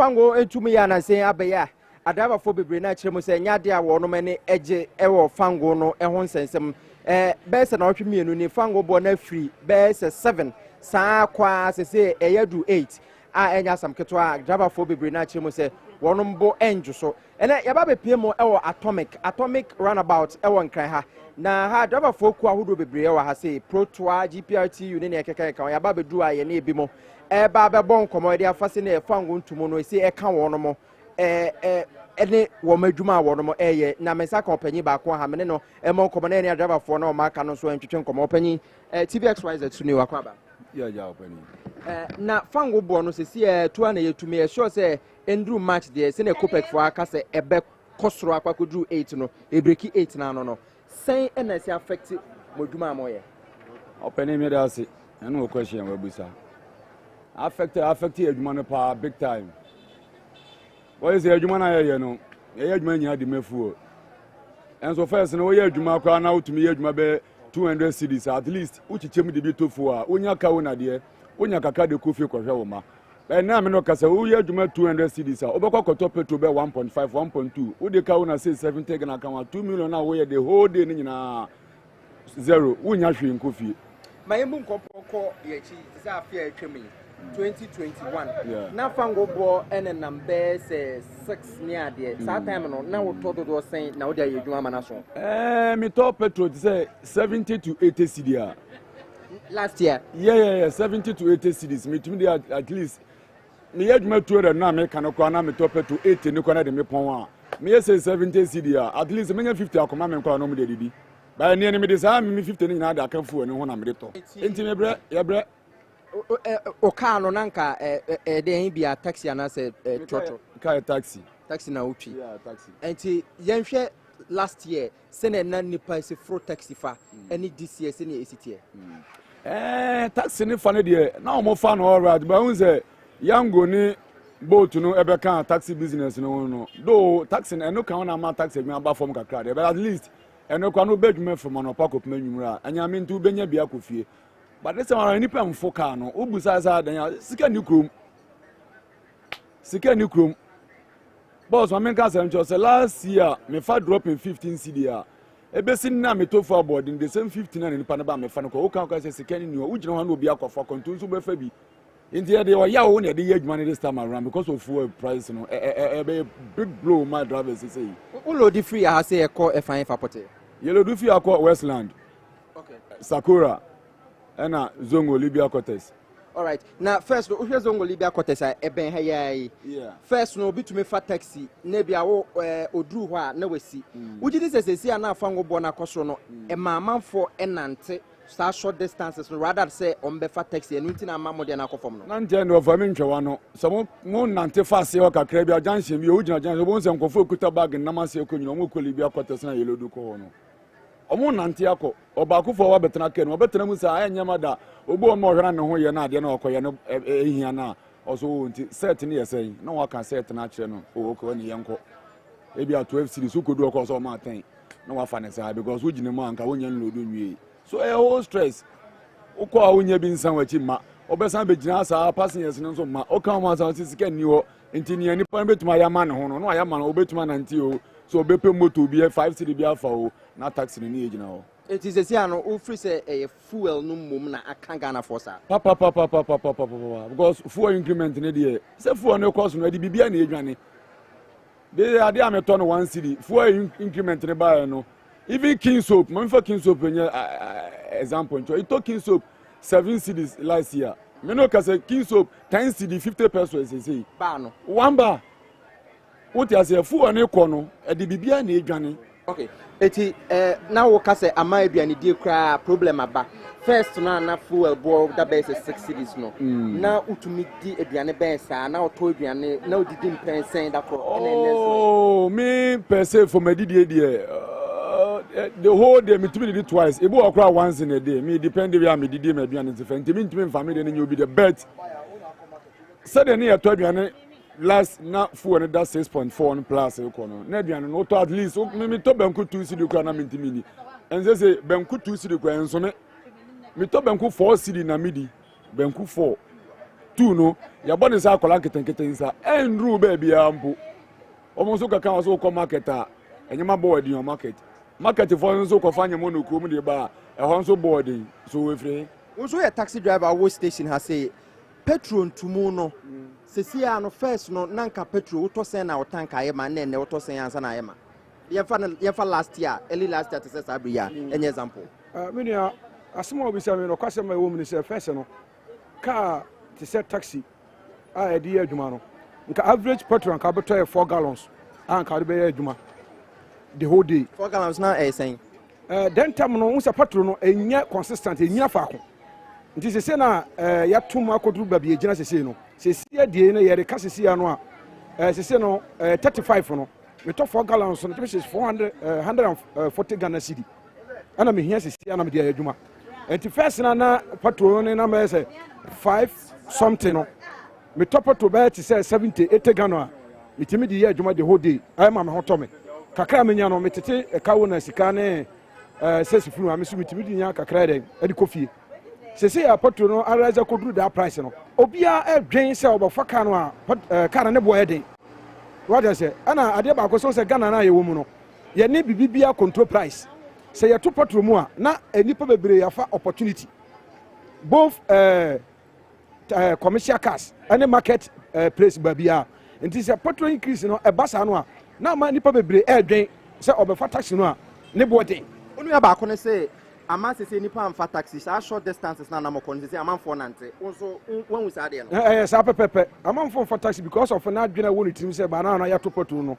taxi ne boye den enti ba bia anka obefa obeje be sɛ 10 cedi 8 cedi 7 cedi sa short distance no obemie na nia nante wahu obemie na nia nante na sese a eba mutu price num amanfo sɛ mo pentumu dodo no kwasɛm no sɛ wo sɛ taxi adwuma na yɛyɛ no yɛwɔ na nkorabata horo mienu yɛwɔ mu a ɛwɔ station mu load a yɛwɔ fixed price wɔ hɔ ɛna yɛwɔ taxi a yɛfa dropping no yɛ ne fixed price ɛyɛ bargaining driver ne passenger no enti yɛkasa deɛ ne deɛ enti asɛbɛyɛ adwuma no na yɛkɔ but taxi station a yɛwɔ fixed price wɔ ne deɛ sɛ yɛgye 250 pesos a yɛto petrol ma na sɛ $2 fɛ mu a passenger no ba no nim sɛ definitely na yɛ 3 cedi no okotua but deɛ fa dropping ne deɛ yɛ ne fixed price ɛyɛ wo ne passenger na mbɛka sa price ɛbɛyɛ adwuma no na mokɔ so what you say wakɔ ma bodie mu ɛne aduane a wodie mu utumu sɛ petrol ntumu no aka na na oh yes aka ne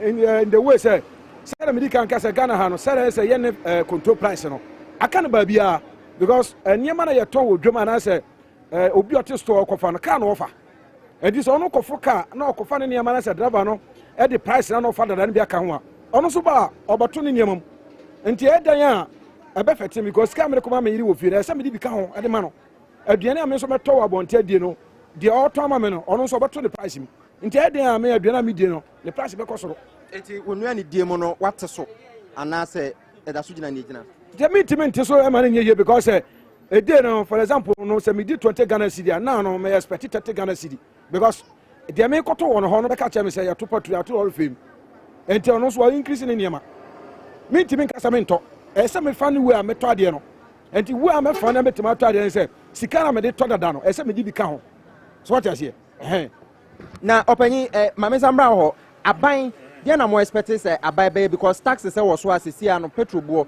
yɛse sanitation tax na so beba station yɛ rɔba gugugugugu ha yɛhu sɛ gata mu atwoku so aban gye sanitation tax wɔ petrol so ɛne ne yɛkeka ka ho na driver for sɛ mo concern sɛ yɛnyi taxes ne bi mfiri so no korɛ tax ni deɛ ne yɛ bɔ mpa sɛ obeyi bi afiri so because tax ne ɛwɔ so no ɛna ka na mafuel prices ne edwane saa nti ne ɛhe na aban enyi mfiri so tax ni deɛ so oyi bi free fuel no so ne yɛ ho tɔ yɛ ne ɔpɛ the way out a ɔbɛ kwan a bɛfa so ebetumi ɛyi clear sɛ afi no ɔbɛpɛ kwan foforɔ bɛ afa so aba ebe clear sɛ afi na ebetumi aboa ofuel ne deɛ so oyi tax ni bi free so yɛ brɛ paa. All right, openyi taxes na e wo so no wadwen ye wo sen sɛ no kwasɛm ni yɛn yɛdwuma a yɛyɛ no babia tax na pagya no babia ɔmo ahyehyɛ tax no ɛnyɛ nneɛma nyinaa na yɛyɛ nim ho bebree na nsɛn bo a yɛn yɛte every radio so news ana yɛte yɛte sɛ taxes no because sometimes no yɛtie energy expert for na yɛ interview about petrol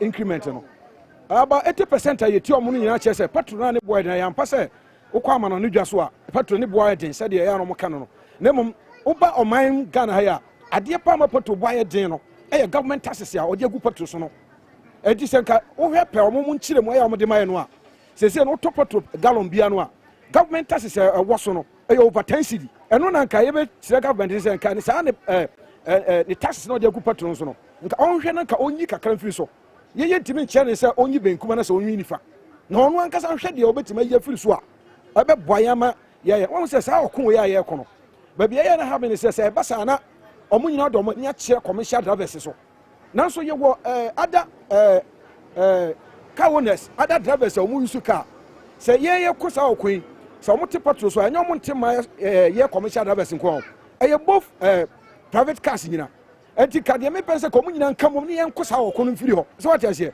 yɛyɛ drivers yɛntimi nka hɔ yɛmpa demonstration ana mbɛyɛ demonstration ana mbɛpake mo cars sɛ ne mmerɛ bi mo yɛ no Ghana ha mehu demonstration yɛwɔ Ghana ha asɔfo program mehu demonstration bia sɛ yɛyɛ demonstration against biribi a anaasɛ government decision bi a yɛyɛ demonstration problem na asɔfo mehu bi da ɛyi saa taxi a na wokɔyi kaa bɔla kaa ne adeɛ na ɛda so ɔmyɛ demonstration abantwe san yɛ awɔ ɛne deɛ no so ɛwɔ hɔ yɛbɛtumi ayɛ demonstration bɛ meme deɛ ɛnɔkɔsɛm ni nnipa a meme bere mu mu sɛ sei paa no a for petrol increments no ɛyɛ yɛn mpanyinfoɔ mu di yɛn anim protoa GPR2 mpanyinfoɔ ɔmo na mo mo drivers no ma yɛ ntimi yɛ adwuma no nyɛ successful aden kwan bɛ so yɛ wobisa sɛ kwan bɛn so a first na yɛtwi taxi no na insurance a yɛyɛ wɔ kurom ha no na insurance a ne boɔ den wɔ Ghana ha pa na SIC 86 Ghana cedi a na yɛ less than 100 Ghana cedi bra aban yɛ sɛ ɔbɛpagya insurance akɔ bɛyɛ sɛ 400 Ghana no yɛnyɛ obi ama nanka bi ama yɛn GPR2 mpanyinfoɔ no protoa mpanyinfoɔ tena hɔ yɛ hwɛ ha ma aban de saa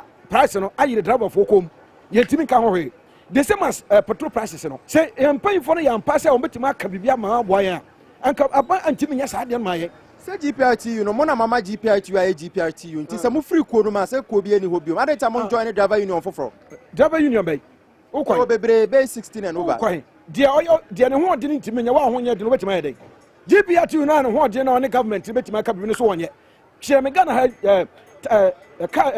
car union bi a ne mpampo so do GPRTU ebi ni hɔ protoa na ɔmo hɔ bɛtɛ ɔmo level no GPRTU na ban ni mu ɔmo yɛ mpanyinfo wɔ yɛn mu ha ɔmo na ɛsɛ kɔmo timi sɔre gyina ɛma drivers no na kasa ma yɛn bɛka do baabi a ɛnkosi aga ɔmo committee a me ordinary driver me nkobi me bɛɛ mo yɛ meeting kora me nim hɔ ɛne ɔmo a mo to aba ma ɔmo ɛwɔ local level no mo ntuntia ɔmo yɛ ɔmo to aba wɔ local level no no ka mo secretary mo chairman sɛ nipa no kɔtɔ aba na ama no a ɔno nka nkyɛw sɛ no bɛ onya tɔ aba no yɛ 4 years mandate na ɔde ama no wade asɛ 4 years no nduru ya wontimi tɔ aba no me de me hu sɛ saa business na ayɛ sɛ merry go round ɛna ɔmo yɛ no woto aba tia de ɔnyɛ na ɔkɔfa foforɔ de ba ɛyɛ business na ɔmo to ɔmo yɛ because ɔbia ba ɔbɛtwe ne ho abata government no enti wo ka kyɛ sɛ kwabena nyame pa no ɔkɔfa yɛ ɔba ɔbɛyɛ the same thing wada sɛ nti yɛ kyɛ sɛ nipa kora brɛ ne ho ɔhu deɛ ɔnyɛ ne ho sesei amomoa yɛn petrol ntumu no a ɛkɔ so ɛwɔ Ghana no how is it affecting adwuma no a woyɛ no adwuma mi sesei no adwuma no ɛnkɔ yie o yɛkɔ kora yɛnya passengers ba ɛna fuel no nso ne boɔ yɛ din so ɛnɛ kora anka mekɔ fie because mehu ano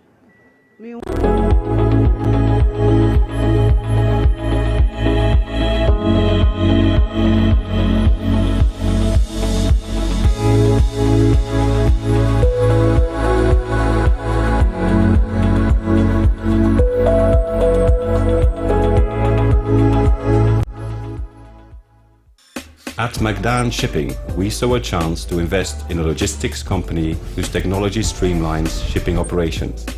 Perspectives like this has made McDan the leading cargo consolidation manager. Clearing and forwarding come with speed and dependability. Cargo handling, air freight, transporting, transits, warehousing and bulk logistics. With branches in Africa, Asia, Europe, USA and all over the world. McDan Shipping, your total logistics partner. The serene environment fits into the goal of the school, which is simply to provide excellent educational foundation for your ward's development before they commence primary education. At first glance, clearly you will see why the school is called Hebron Hills International School, as the building stands tall overlooking town. With a Montessori style, we have experienced and dedicated staff and trained teachers. Our small sizes classrooms are meant to enhance teacher-focused approach where children get one-on-one attention from the teacher. Hello there. We are open at 7:30 a.m. and school closes at 2:30 p.m. After school care is from 4 p.m. to 6 p.m., while early drop-off can be arranged at 6 a.m. Hebron Hills International School is located at Midye off the Nsawam Road. Locate us with GP postcode GW0688 Ga West and GPS code 06884870. You can contact the school and make further inquiries on 050-876-2375 or call the office directly on 0302-918768. Email us at hebronhills.school@gmail.com. Hebron Hills International School. Excel and shine.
All be line, you know, brand no community engagement, where communication officer ma NDC amanyo kuono amanyo fodo drone ekwa hodo civil society groups and say for makamu aboma omukuri friend Arise Ghana almost say on the 28th of June and I feel so on the 29th of June on betin tesukoko di acha ban afa ahokyere ne nsem pie ekoso wo man no omu community engagement won sem kakra and ma tekara ba wutie Dwabo Ase power 97.9 and a TV XYZ and akoye fiada tze de yesase na wotwe atwam no fiada no ye de si wo se semufo mpanyimfo ewo eye yensantwe adwuma yi mu no omo na baba betra se na wotwe mu nyina no ensema pimo mo pa omo se ye hia sema ye pe no pomasi bre no omo asi omo gina ye no matuja na omache omadwen ewo ho na nyame ncha de media be friend Sicho ebi nso friend Davido but munyina munim ne se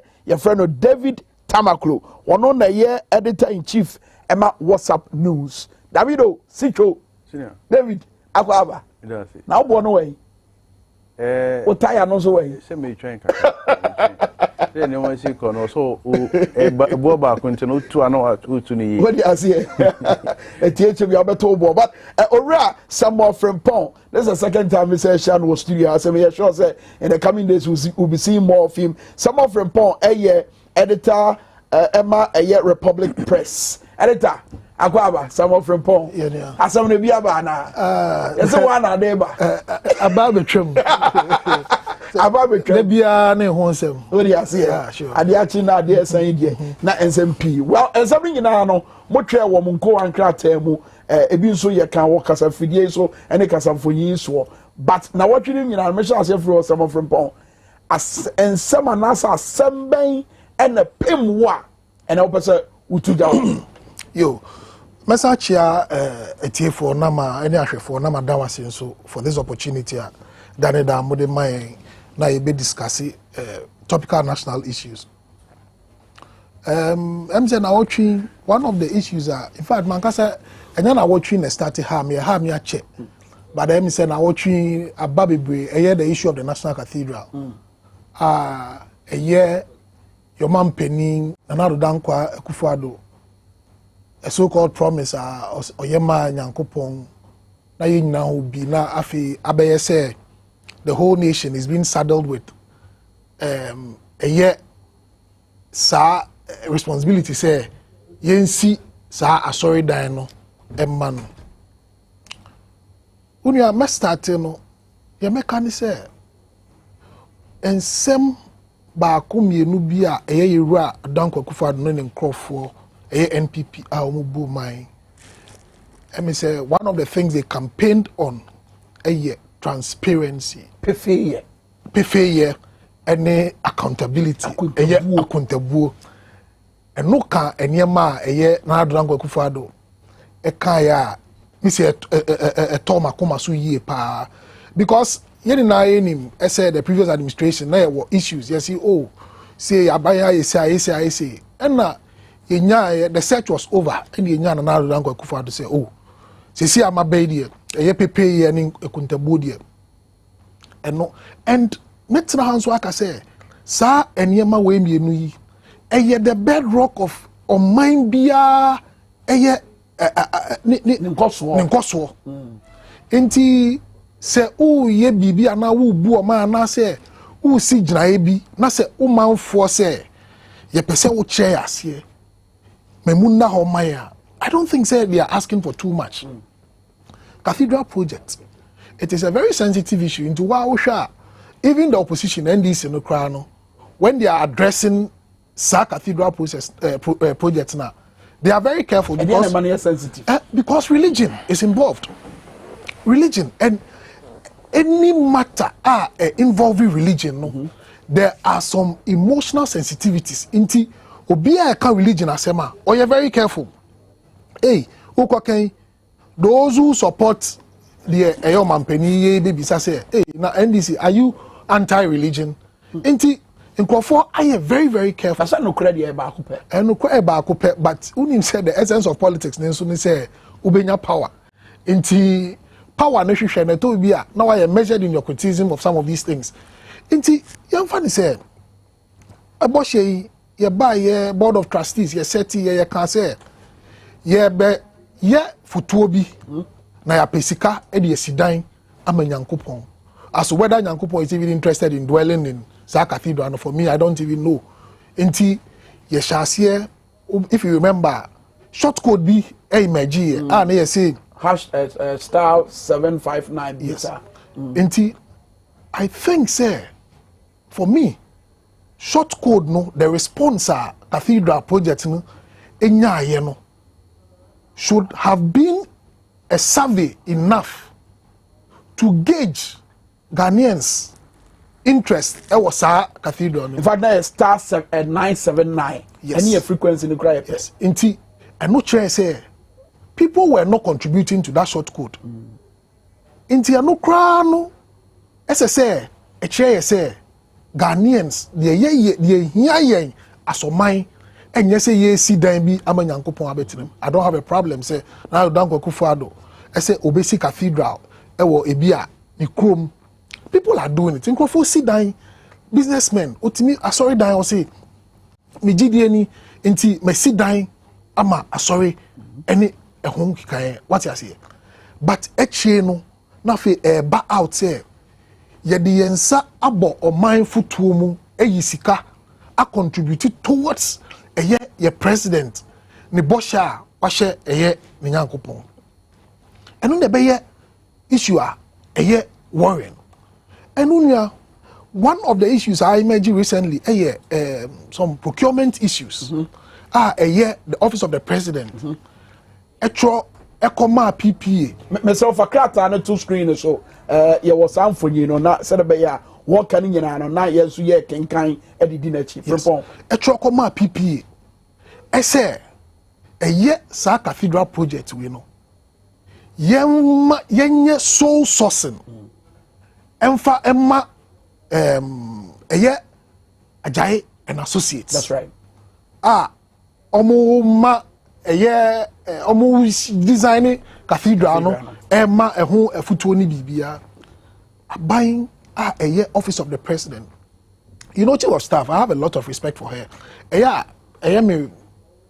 Me yaman say ɛtɔ bibi a ne signature ɛhyɛ nkrata sei ase because unia sɛ wowɔ public procurement act na hwɛ wodeɛ bra na bɛ bie ɛyɛ page if I'm not mistaken page 40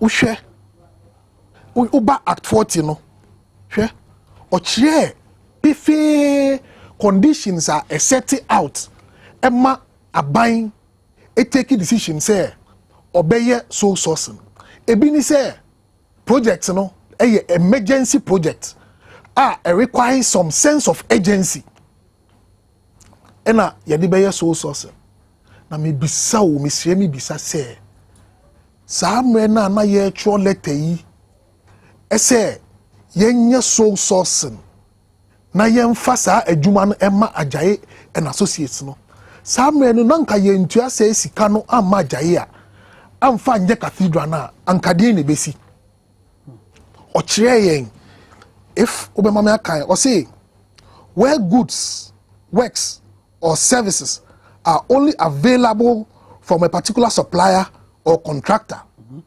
inti na ye patch say samre no ajaye pe ene was so right to construct and now say to do drawings and designs for a year cathedral nana you understand metimi aka ebia the initiative good but why is it that everything around this cathedral no seem to be shrouded in secrecy ubisa and you see share the shift every day the shift and your money be idea ke kan ho ni na they are afterthoughts SSC cathedral no kra no ebeye museum nkrofo betu kwan afri amanone aba se omo behwe cathedral no na di sika beba na masa according to finance minister masa wo hwa ebi before Ghana ni yene yedi religion by ndabio na Yesu Kristo no kwa yeka no oyebibini you mean yene yedi Kristo so yene yedi Kristo so mba religion de na wo hada yene yedi Kristo so mba enye yene yedi Kristo so mba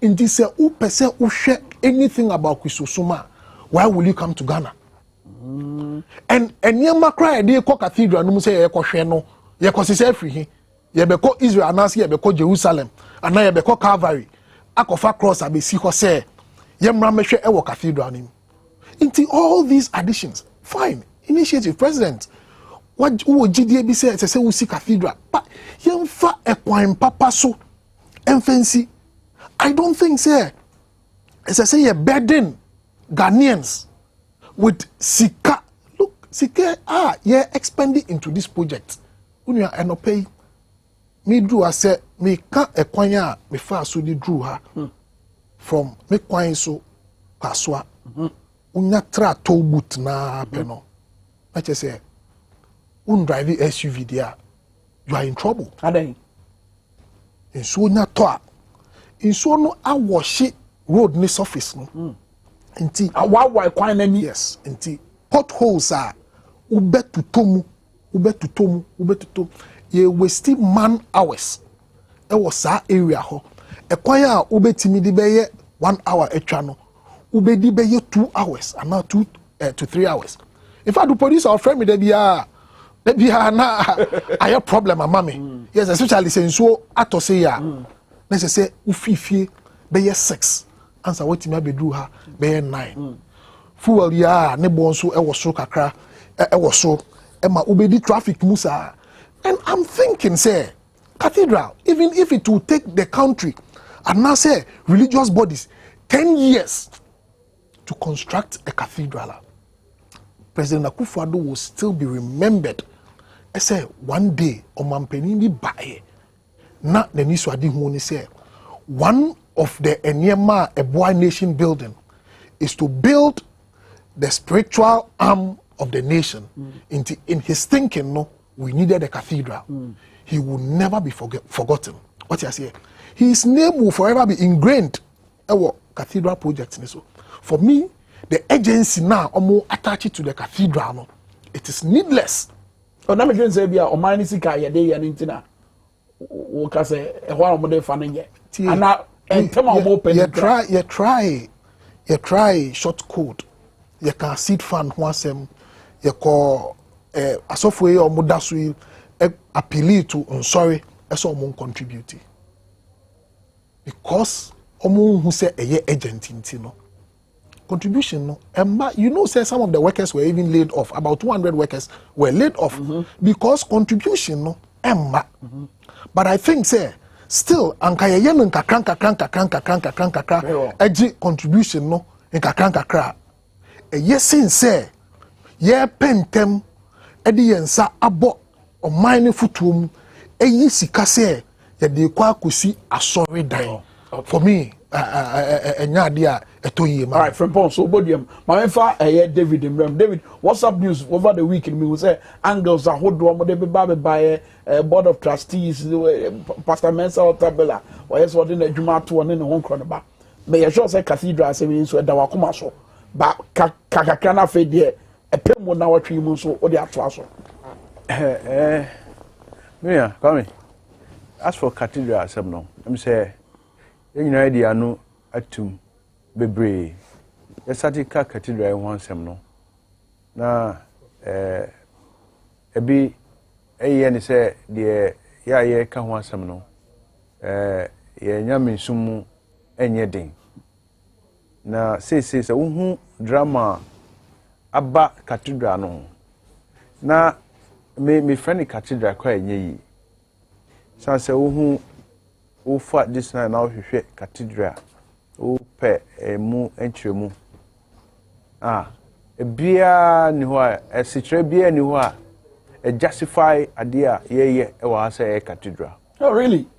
Na cathedral so o hwe this position na hwem be kire say e bibia yasi say a Christopher ebe bom nhyiemu na omo asum nyame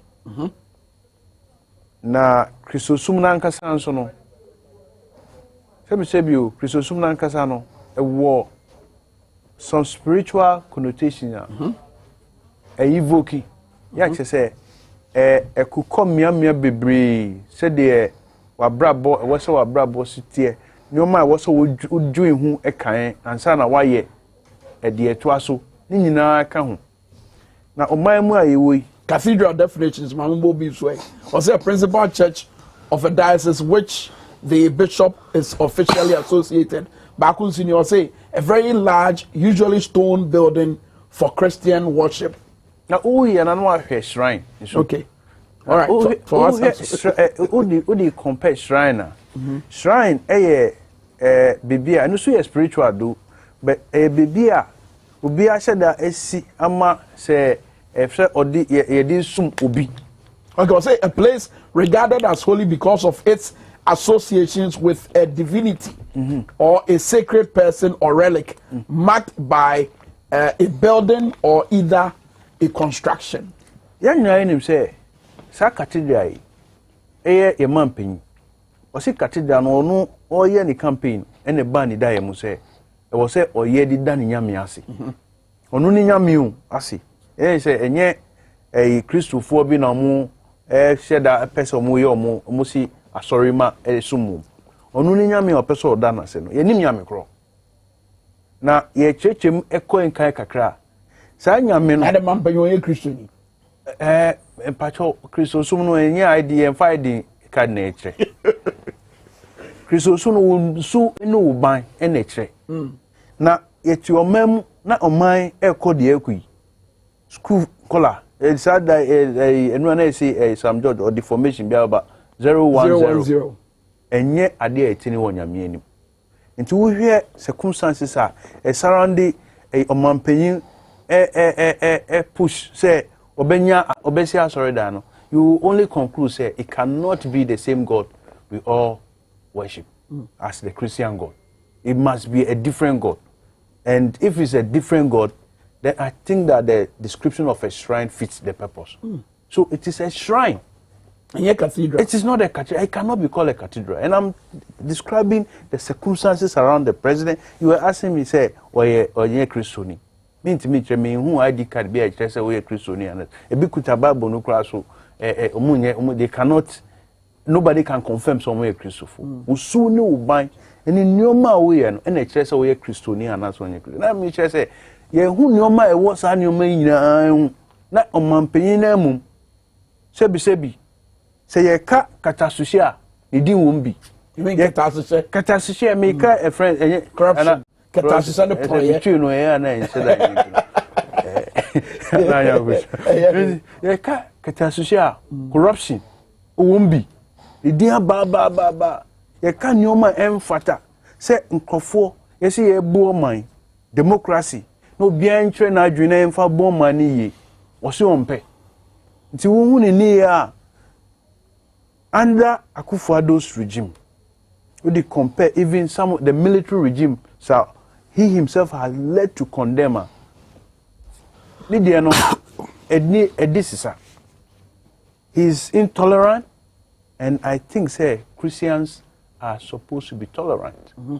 A true Christian is supposed to be tolerant. A true Christian is transparent. They are open to hear other people's view of things. They are open to gather collective ideas to build for a collective purpose. That is the nature of a Christian.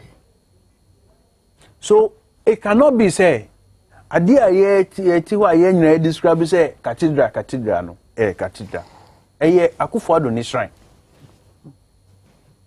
That's how look. If you go into the details of the cathedral, say me nua Frimpong church mu. Ebia on here obesu. Cathedral na esi hon maybe ya kotu amra na egu na ye di nyoma architecture so your samfonyi you betimi dey ato screen so. So who call her? There were judges who were being hosted there. They were living there as their home. There were offices which were there. Who kind of passport office? Yeah. Facilities, state facilities be bro ana edi amanisika and edi aye. Yeah. Omuya so omu be sika tuda. Na say okuje to black because na real estate company bi wo ho. Ah ye dwuro mu dan gu ya no mo pe empata asase private companies wo ho a. Yeah, she said utu omu pe ye ukomran mu a say uji obi asase a also compensate no. Compensation bien ye ntuaye. Enso ye yi 160 million at this time. Say the ma Ajayi. Now David Ajayi no. See the illegality about this whole thing about David Ajayi ye di a friend trade fair amano. Ye di a friend saying 111 agenda 111 agenda 1 health you know. Yeah, agenda 111. Look, who call your Emrebi architects, Institute of Architects. Mumra egadi omo ejuma no. Se unye registered member of the Institute of Architects. Our Ghana. Ha. Okay. Yedi ejuma sa particular public structures amawa enye yi. David Ajayi no, it was just in March. And omo inducted into the Institute of Public Institute of Architects. Our Ghana. Our Ghana ha. No public no contract. Enukrano. Eye onunku ana ya induct no. They have not inducted the company ni. Okay. The company has to be inducted and the individual architect has to be inducted before you can be given such a public contract. So it's a total breach of the contract. Particularly course sole sourcing. Soul sourcing, if you are going for soul sourcing, there are criteria that must be met. There must be some justification for going to soul sourcing. But to go, some rabata say you did you make the soon. Your mind, dear, a company back to be inside some rabata home. And I make us a procurement issue. Right. So I will say, who procure, say, I will see you, I also will turn mineral water. A bit of pensionum. In fact, say a public place, a public procurement.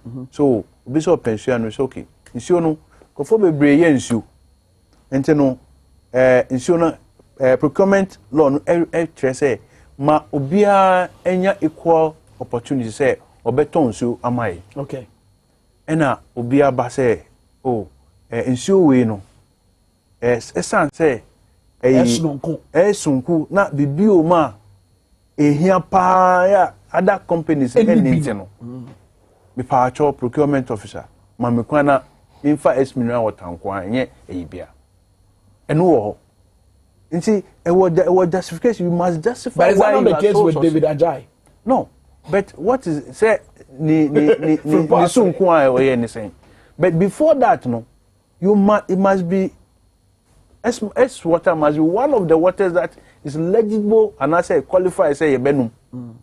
It is untimi nkoka say so sebi oh yeah so and say edigatam so beba. It say a pension. It must be ensure FDA are certified say enu ene wo say enu. That must be the basic consideration. Ajaino, he is not qualified to do any architectural work here. So, Oko Institute of Architects, so that is the starting point. So there's illegality being done there in the first place. Bibiti amradi ni yeye Ghana. We a question me to amam. You see, I mean because just to photo here the David Kano. What you see here? Procurement in Brano set it out clearly what you see, and provisional license and Nana David Ajayi kita as of even he got the license after yes award no okay amano and only issues are me wafa hon say nyame sorry dan as it were and I see no nti say you be here ni sample why don't we go through the process? There is a clear indication say David Ajayi didn't even have interest in say Obabe ye Ghana ejuma. Yeah, as an indication it's so or your Ghana ni okay or your architect or practice we see a dying or America. He goes through processes no. At the end the man ni ba Ghana. All along all practicing senka Ghana ejuma bi yen was up papa ne say Obabe ya Uncle Babe yen in krata Ghana sana ye inducting no on practice no take part in processes are leading to the award of contracts but clearly no otrasia na me say ye bottle the national so okay then let me start the process na me hwe sana say controversy bia ba ho a I will be covered. I say, you are inducting me into the fold of architects. Clearly, all along, so start here, Jumay Enyen. Adentina Cathedral, buy any projects, Ahudo, Onye, buy na Afedie, or Shagana. They have me a crowd of money, say. I'm say, a bain so a catcher, say. Ibia Yataka homegrown ideas. I believe in Ghana. Ghana first and all that. And architects are a Ghana. Even Sanka Abai for me a consortium and I say of our architects group, including David Ajayi. I say, Momet Nasi na Momedjing Cathedral Nehu Asem. Your architects are Ghana ha tutimi ye juma kesi but yes side step pure money ya man yen sana saying in fact they mean to me what does it mean I mean often o man yen sa so saying often so be yes sir yeah it's a ope bibia odi ade besi oh really ope bibia odi ade besi na odi sie ho a e be din say e be hu enti sa say me ma follow conform edi David Ajayi no e bae no the pedigree I mean it cannot be true say onu Ajayi no you see baby our free e bae UK ho no he got opportunities and delivered. If such opportunities are given to some of our finest architects here, the likes of Kobne Japan, they are architects. We have fine architects here. If those opportunities are given to them, as I said, homegrown policy, yeah, a bema yeah architect so will be every be a Rwanda can say, hey, ope a friend says, ah, you know, yes, you are your design, you know, ope then you are exporting your human resources, your intellects. But they didn't think about it that way. And if you don't even think about it that way, you should not perpetuate illegality. David, different point. You share illegality as same way. When you worry, it's day. Your parliament, your courts, day. Before we court in the parliament, you know, see, I kept saying, I've said it in front of my brother before. This country has become dysfunctional. Wow. And I say that to say, there are many David, people... who patches say you need mine? Well, your mind there, your mind. But it's dysfunctional. When they say something is dysfunctional, he say, structures are a war. Structures are a war. Be regulate your mind towards a particular purpose. No? The structures are broken down. So it is common. And if you speak to some of the judges, you speak to some of the lawyers, the ordinary citizens, sometimes people are skeptical to go to court with their issue. And sometimes when you are saying this, you have to be careful. You don't, veer into an arena of contempt. Say, ube, who try say, contemptize court, no. You try to veer from it, but it is a reality. In some say, if you are taking that matter to court, look, in that friends, Ajayi, do you know who was sitting there? That's right. The Minister of Works and Housing, Asensu. He was the right-hand person at the presidency when these contracts were being given out. And definitely it can be, he probably was representing the president's interest. It means they cannot say they didn't know about the illegality they were perpetuating. The Minister of Works and Housing should be aware of this. Yeah, but who raise issues? No, I say from Paul Mebaso. I can't bear 6 minutes. I say no, person assembly closure woman, and I'm sure they were more argued passionately. No, more per closure, per closure, and they are not more into the bene beba. Hold on, David. My mental from Paul. I think a same way. Fine, I've said it in Ruechi. I've even been thinking about the involvement of Parliament. Not say ratification be more because on my sika and so it can't continue like this. When decisions would have to be taken now later through media leaks. Who say and I think that Parliament should take an interest in what is happening in respect of the National Cathedral. Fine. Abain Nana Aduso obesin kwa de idea ebekoso omesi. But I think that state institutions should take particular interest. State institutions, Parliament even yen or my manu ankasang. There are institutions that we can go and ask questions. I say, na eba ewo way anyway. Honestly, I really think National Cathedral here. Maybe I started and ankasang started on a wrong footing. Into yes wrong. Maybe ya expending resources akwa kudru no. Anka yenhwe na yen holding on answer. Sikanoko.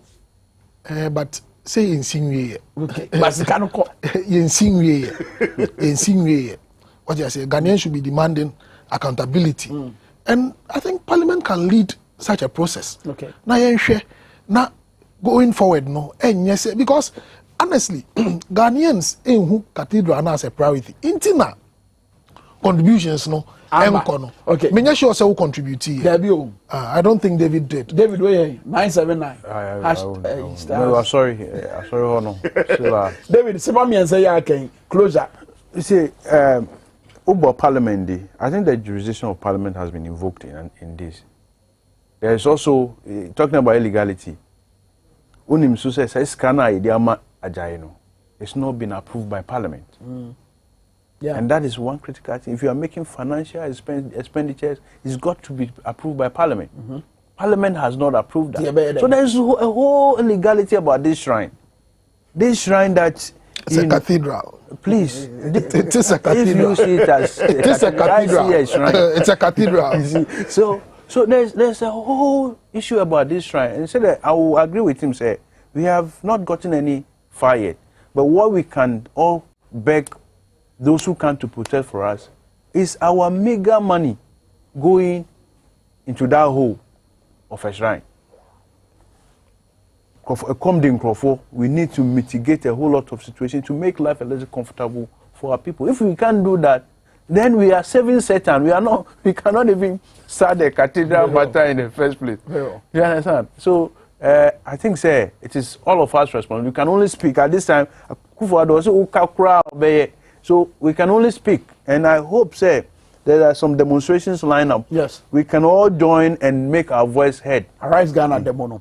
Very well. I say David Tamaklo say Omiatonka, editor-in-chief WhatsApp News, and I think so Samuel Frempong, also editor-in-chief Republic Press, and I'll tell you Moncano pay, Dwabo Ase Jumedi. So answer me quick message is Fred Forsen, agreements good customers with here power say one mpanyinfo yi mienu ya adwen pa wo se akontabuo esie boss kwame busom se omo ogidie pa wo mrase bedwa fie mu so mbetima bo amasa de ya ba ene ne question na Fred ubusa Isaac in so message on free time for buy also kwame good conversation National Cathedral Assembly de la also Ghana fo nyina sorry etia saade we enye Ghana here asem enie kwame na no na wo ka say education watch for the betudwa say Ghana for nkora 53,000 and I'm titi miasi a ye chiro made e wo sukumu eno ne Ghana hi asema o se mampanyi enikom but bedema herbal center enro no bedema garlic mixture and I feel so big man castles make am for edia mautumrika na kupe bito oko kaichi drug lane tenatet herbal case walk herbal na hello seba obeja bi ato etufo betima frɛ 0272 422242 and I feel so 0248288788 aha any edimubesi on a very beautiful Friday and come on yedi and sense ho to aso baby a wo no sere be ya ye nyina ye bepe ne pomasi bre within the prince Kwame Minka Dwabo Ase ne yede bre mo guarantee ene wa agimanie power nie or the power mid morning bre mu sisi bye bye.